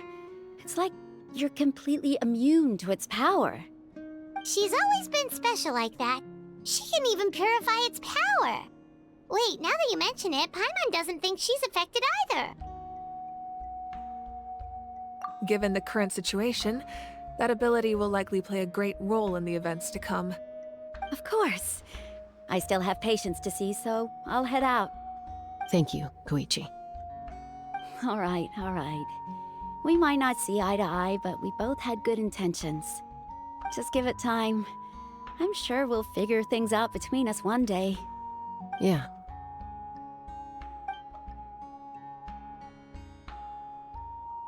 All right. There's so much to discuss, I don't even know where to begin. You've seen it for yourselves now. The devastation in the Night Kingdom. I'll get straight to the point. Natlan is on the verge of destruction. It's very possible our nation has less than a year before total devastation. Huh? No. That can't be true, can it? That's right. But I've only ever disclosed that fact to the handful of people working with me to save this nation. Our looming destruction is not a recent development, but the inevitable conclusion of the disaster the Abyss initiated 500 years ago. Mualani told us a little bit about that. 500 years ago, all the nations of Teyvat were invaded by the Abyss. Unlike the other nations, Natlan never had stable and deep-rooted ley lines, so we suffered the worst of the invasion. The battle against the Abyss was exceedingly long and brutal. In the end, victory came at the cost of our civilization and countless lives. Even then, it took centuries of solving the disasters caused by the Abyss to finally achieve the peace we know today. And still, this is but a superficial victory. The forces of the Abyss have merely been driven back underground. Their threat to Natlan remains as real as ever.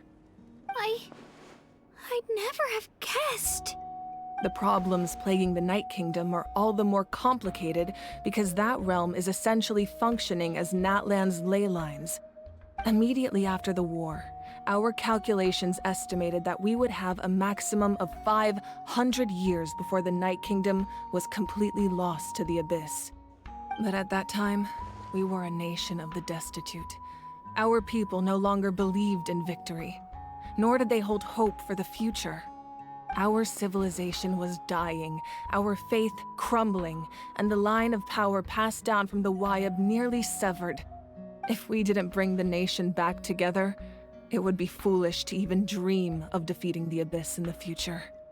So, the Archon had a long and involved discussion with the heroes of each tribe, and finally came up with a 500-year-long plan to save Natlan. So that's what happened. After finding Kachina, I encountered a strange figure who gave me a series of new memories. Since the plan was mentioned in those memories, I guess I've been chosen to play an important role in it. But there's still something I don't understand. Those memories showed me the Pyro Archon from back then. And it was you. Huh? But that doesn't make any sense. The Pyro Archon is supposed to be human. It's impossible for a human to live that long. That's right. The hardest thing for humans to overcome has always been time. Or rather, the natural limitations of our lifespan. A god can extend a human's life by using a certain amount of divine power, or subjecting them to a curse. But, as we all know, Natlan doesn't have gods like that. We can only rely on our own methods. A human life is like a flame destined to be extinguished. 500 years ago, I placed my life within the sacred flame. Only by dying before my time could I have the chance to wake up again. So, in other words, this is your second life? Yes. We only managed to defeat the Abyss all those years ago because the tribes came together as one. If the Natlan of the future was to have a fighting chance, the Pyro Archons that came after the war had to rebuild the decimated tribes. The goal was to reunite the people and restore the strength of each tribe's Wayab. Once a tribe was back to its full strength, the tribe's Wayab would select a hero, indicating the tribe was once again ready for war. The Chosen would then stand by my side in defense of our nation, just like great heroes of old, 500 years ago. So that means I'm one of the Chosen? That's right. You bear the ancient name Umoja, the same one held by the hero from your tribe 500 years ago. It means unity. After your adventure in the Night Kingdom, I trust you've come to fully understand the meaning of that name. So in other words, you always knew who the Wayab were going to pick from each tribe? Yes. According to the plan, each tribe was supposed to have been fully restored by the time I awoke. But something went wrong along the way. The 6 heroes successfully inherited the ancient names from 500 years ago, but the intel regarding the plan wasn't passed on to them. Once again, it comes down to the deterioration of the Night Kingdom. Communication between the Sacred Flame and the Wayab has been blocked. Just like how the Ode of Resurrection failed to bring Kachina back. Exactly. It's just another tactic the Abyss is using against us. The Abyss may not possess intelligence, but its methods certainly aren't easy to counter. If we want to unblock that information from being passed on, my presence alone isn't enough. The ancient name-bearer must establish a greater connection to their name. So, I've tried my best to help them from the sidelines. Currently, Shalonin of the Children of Echoes, Kinich of the Scions of the Canopy, and Iansan of the Collective of Plenty have all been acknowledged by their names. During your adventure, you too earned the acknowledgement of your Wayab, Mualani. In the process, you gained the memories stored within your name. Well, we have less than a year! Yes, but we have no choice. We cannot start the plan until all the heroes have been gathered. That's also why I haven't been able to take action despite the urgency of the situation. But if you knew this whole time, why didn't you just tell me about my role in all this? Wouldn't that make everything go a lot faster? Perhaps, but the opposite could also be true. Knowing your destiny too early could mean failing to realize your full potential. Just like your determination to save Kachina, I hope your commitment to this endeavor comes from your own strength of will, rather than a sense of obligation. So I suppose you're not going to tell us who the final 2 heroes are then? That's right. Their time is yet to come. Putting pressure on them beforehand will only hinder their development. I can only trust in the judgment of the Wayab. I have never believed I could solve this crisis alone. In fact, it was precisely because I chose to trust and rely on others that we managed to get this far. Natlan's salvation lies not in its Archon or any singular individual, but in us all. You're quite perceptive, aren't you? I thought I might get away with avoiding the topic. Huh? Oh, right! All of the stuff you stored here before, where did it all go? Even though I sacrificed my power, I still needed a contingency plan to ensure you would make it back from the Night Kingdom. After all, I was the one who allowed you to take that risk, and Mualani has an important role to play in my plan.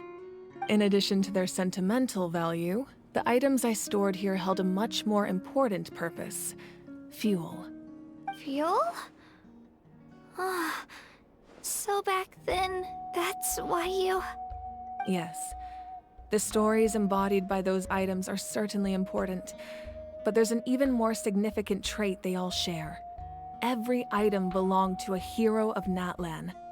Over time, they became imbued with a certain amount of contending fire from being carried in battle. On their own, each item's power is limited, but together, their combined effect can prove quite useful in a dire situation. By burning those items, I was able to activate the contending fire stored within them to open the boundary between the two worlds. It was a rather crude approach, so all their power was depleted in an instant, as you can see. But weren't they all precious treasures? What about their stories? That's exactly why I dragged you all here. No matter what, I never wanted the Pyro Archon to have to use that power. Oh, I'm so sorry. You have nothing to be sorry for. You all deserve my thanks, actually. If you hadn't saved the totem pole, that area of the Night Kingdom would have been forever lost to the Abyss. And then, it would only be a matter of time before the Children of Echoes was met with disaster. Besides, when those heroes entrusted their belongings to me, or the Pyro Archon of their time, it was out of a desire to contribute to Natlan's survival. If they knew those items helped save the present-day heroes of Natlan, they would not mourn their loss. Even when you put it that way, I still feel bad. There's no need. Remember what I told you about time? The people and the events of the past are never truly lost to us. We simply carry them with us in a different form. In that sense, we didn't lose anything at all. If you still have regrets, let them fuel your resolve in the battles to come. Your deeds will become new legends and nurture new forms of power just like the items once stored here. Well, we'd still like to return the favor. Well, if that's the case, just treat me to a drink sometime. Now that Kachina has returned, we can finally hold the victory feast and celebrate your team's triumph in the Night Warden Wars. And we could all use the rest, that's for sure. Plus, you'll be able to silence everyone who doubted you once and for all, Kachina. Still, now that I know the danger we're facing, having a victory feast doesn't feel right. Try not to let it get to you. It's important to stay calm. Worrying about it will only affect your judgment. All right, you should head out. I'll join you in a bit.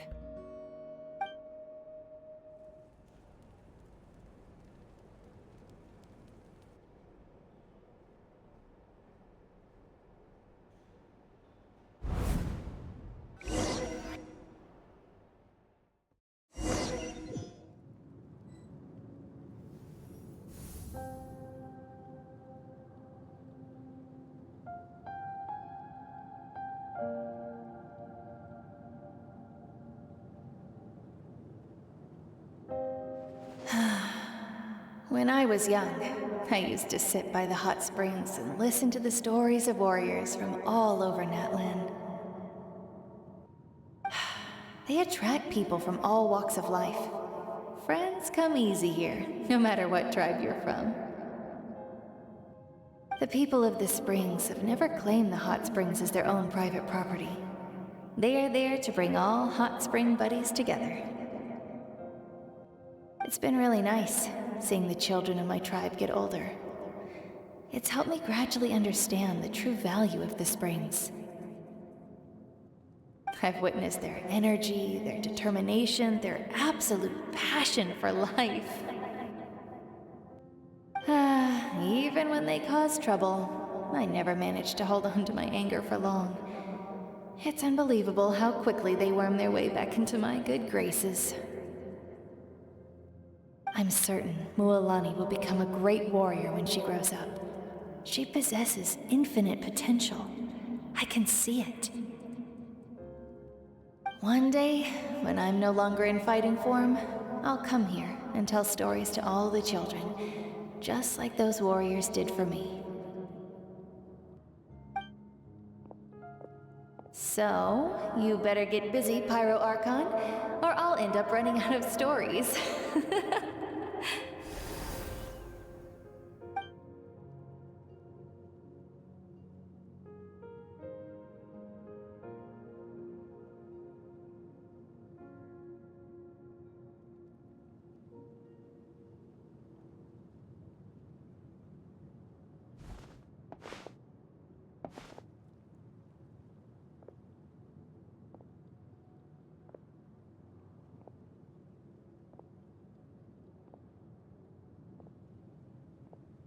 Our nation is engulfed in darkness. Our tribes stand divided, and yet you promise victory in the distant future.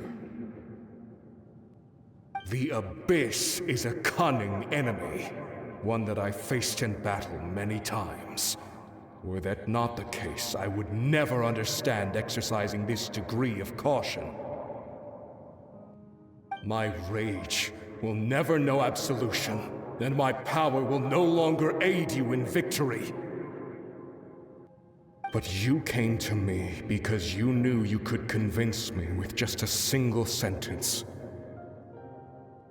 I understand your choice. The heroes of today will forge the path ahead with blood and fire. Just remember to earn us the victory we are owed.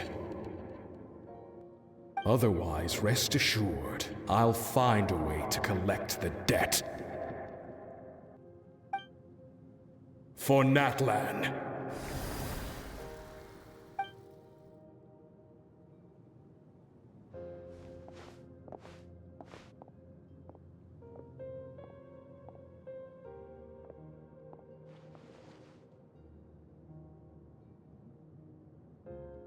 So, you're gonna head 500 years in the future to serve as the Pyro Archon again? But what about the you from right now? You're just gonna die? You can't ask her those questions and expect her to answer, my dear. The decision is hers to make, and she deserves our support. We will do everything we can to rebuild the tribes. Don't you worry. Even across time, we will all do our part to fight for Natlan's future. Yeah, Mom's right. We'll always believe in you, sis. Oh, seriously though, Dad should be here. Where is he? I imagine he didn't know what to say, so he chose not to come at all. Don't take it to heart, my dear. That's just who he is. Just remember, no matter what happens in the future, we will always love you.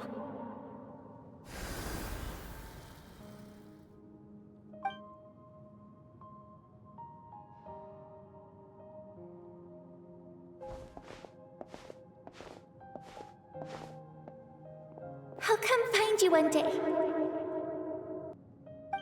I know I can't live that long, but I'll think of something.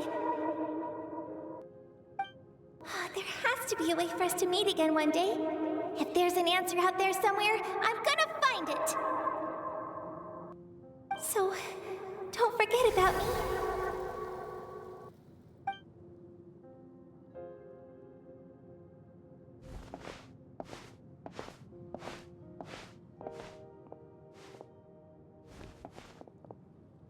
If that's your decision, then you have my full support, Archon.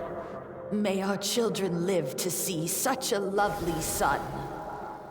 For Natlan! No one fights alone.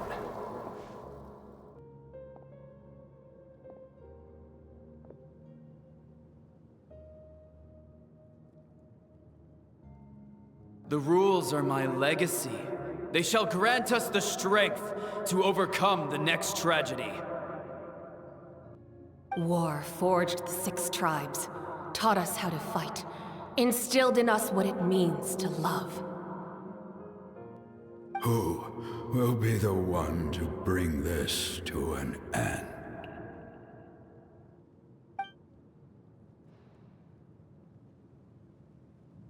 We are the inheritors of memory and legend. Those who grew alongside sun and wind. Those who forged our own destiny and future. That is Natlan's fire. The lifeblood of our nation.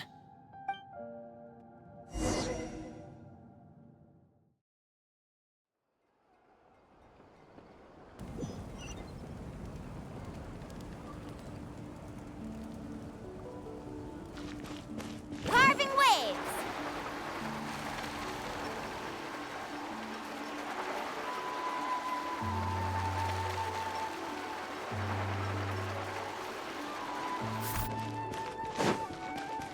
Need a surfboard? Off we go.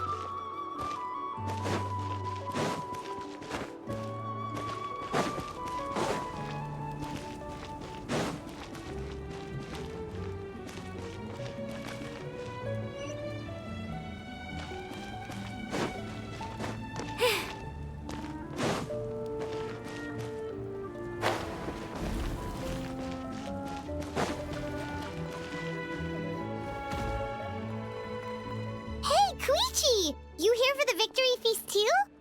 Oh, no. I knew Chaska would be here, so I just came to deliver some medicine. I was about to leave, actually. It's not that I don't want to celebrate Kachina and the others. I'm so glad she made it back. It's just... well, I'll make things awkward if I'm around my sister right now. Ah, well, you two had a fight, so Paimon can understand.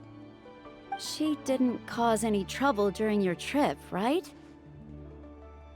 Yeah, she was super helpful. She gave us a lot of useful information about the Abyss. That's good. That's all I needed to know. Is there a reason you asked? You were pretty outspoken when we first met, but now it's like you're holding something back. Maybe it seemed unreasonable, picking that fight with her before you left, but I did it for a reason. Her impulse to fight is extremely strong. Her mental strength helps her rein it in, but she still loses control sometimes. I had no idea what you might face in the Night Kingdom, so I didn't want to take any chances. So what you're saying is...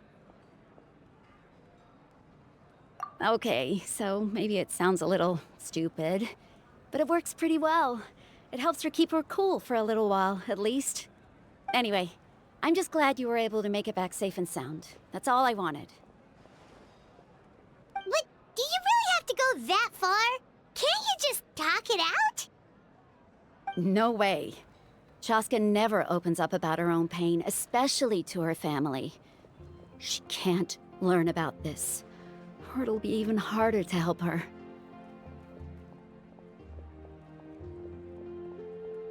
I appreciate the understanding, and don't worry.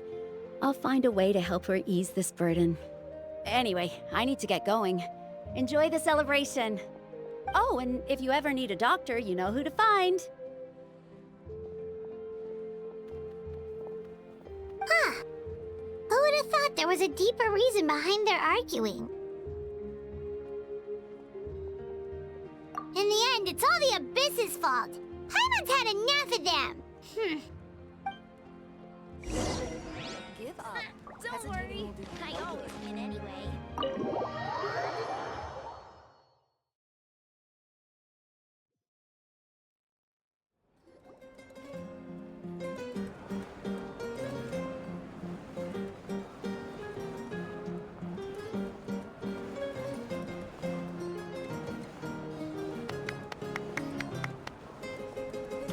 Let's give a huge round of applause to our brave young warrior, Kachina! Woohoo! Well done, Kachina. Thank you, everyone. I'm so glad I finally made it. I always knew you could do it. With so much potential at your age, you have a great future ahead of you. You're one to talk. Don't think I didn't know you were the first person to abandon your team. I'll be dealing with you when we get back. I had no choice. My friend invited me. I couldn't just say no. Oh, really? So you weren't just trying to get ahead in the first round? I wasn't, I swear. I just happened to find that bearer injured in the wild, so I stopped to bandage his wounds.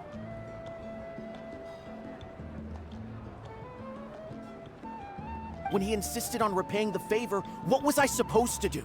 I'm just one person. I figured Kachina would have no trouble replacing me. But the fact of the matter is that after your departure, everyone else started thinking about swapping teams too. I'm really sorry, Kachina. It was wrong of us to abandon you like that. It's amazing that you still made it all the way through to the Night Warden Wars. That's the highest honor. So, what about you guys? Did you make it far? Our team captain drank too much the night before the competition and turned up late to the stadium on the day. We got disqualified.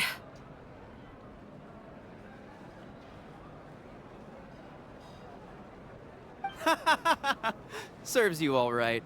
No sympathy for me.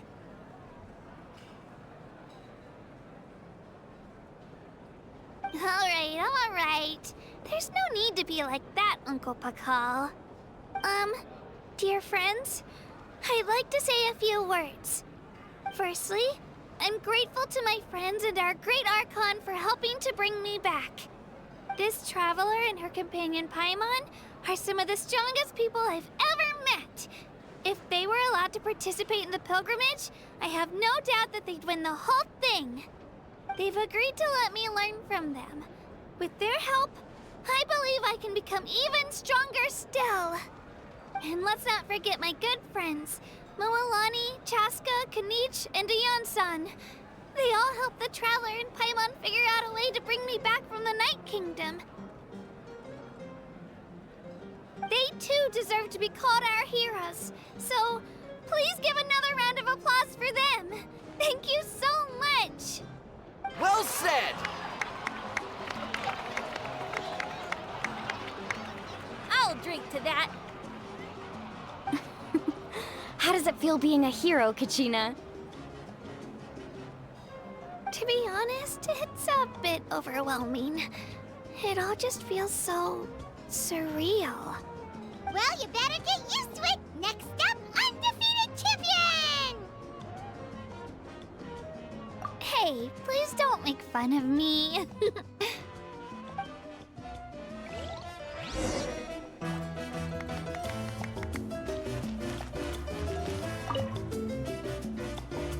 You're here.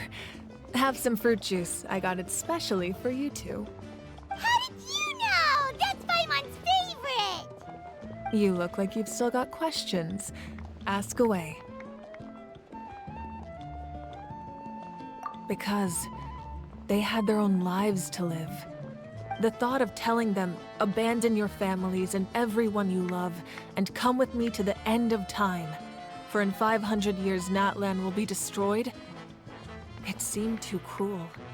You could just as easily point out that everything in this world would come to an end eventually.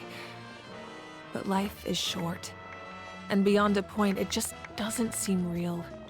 Imagine if I said, let's leave right now, and go save the sun because it'll flame out in a few million years. It would sound quite ridiculous. I couldn't make them shoulder that burden with me.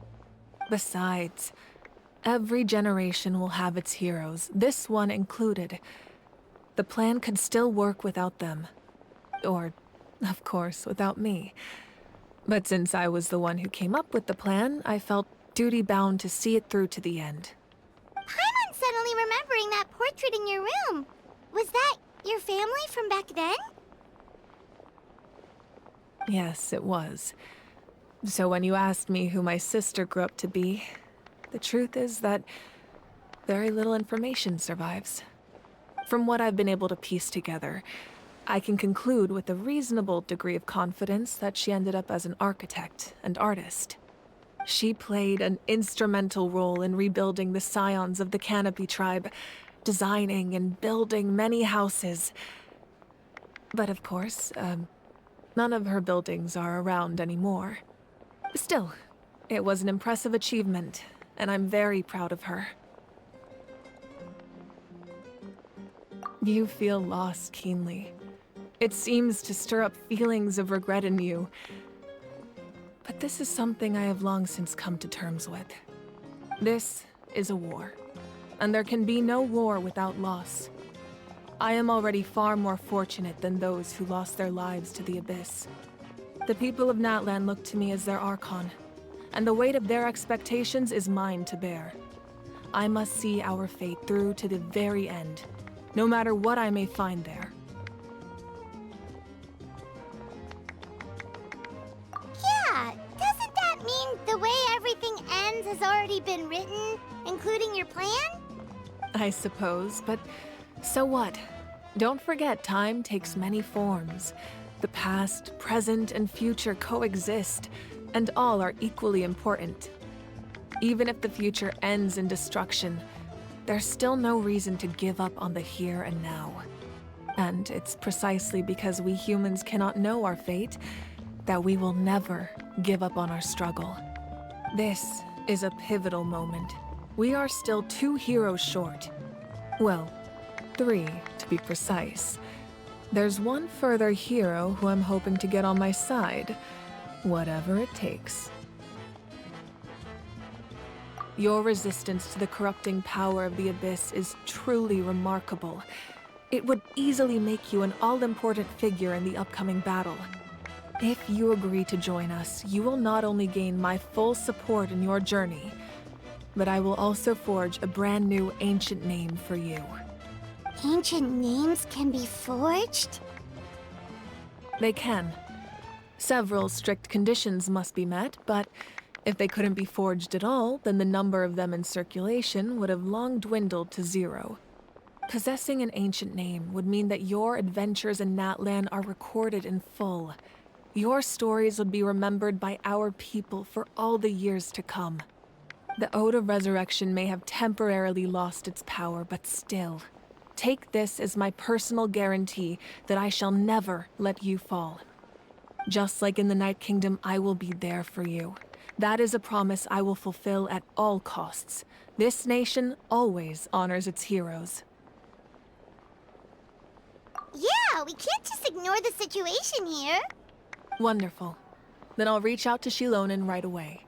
She's the one who will forge the name. We've never forged an ancient name for an Outlander before, but I trust she'll find a way.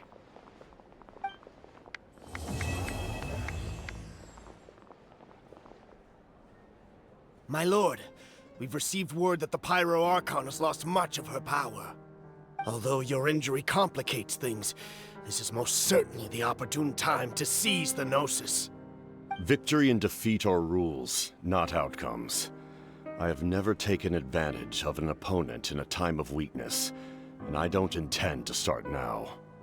As for you, I must confess, I did not expect that little trick of yours to save the day. No matter how dense the fog, as long as the sun remains, we cannot turn day into night. She could have dispelled it. She simply chose not to. You don't have much time, and you're injured on top of that. What do you plan to do next? I'm beginning to see just how useful you may turn out to be. You heard something from here, didn't you?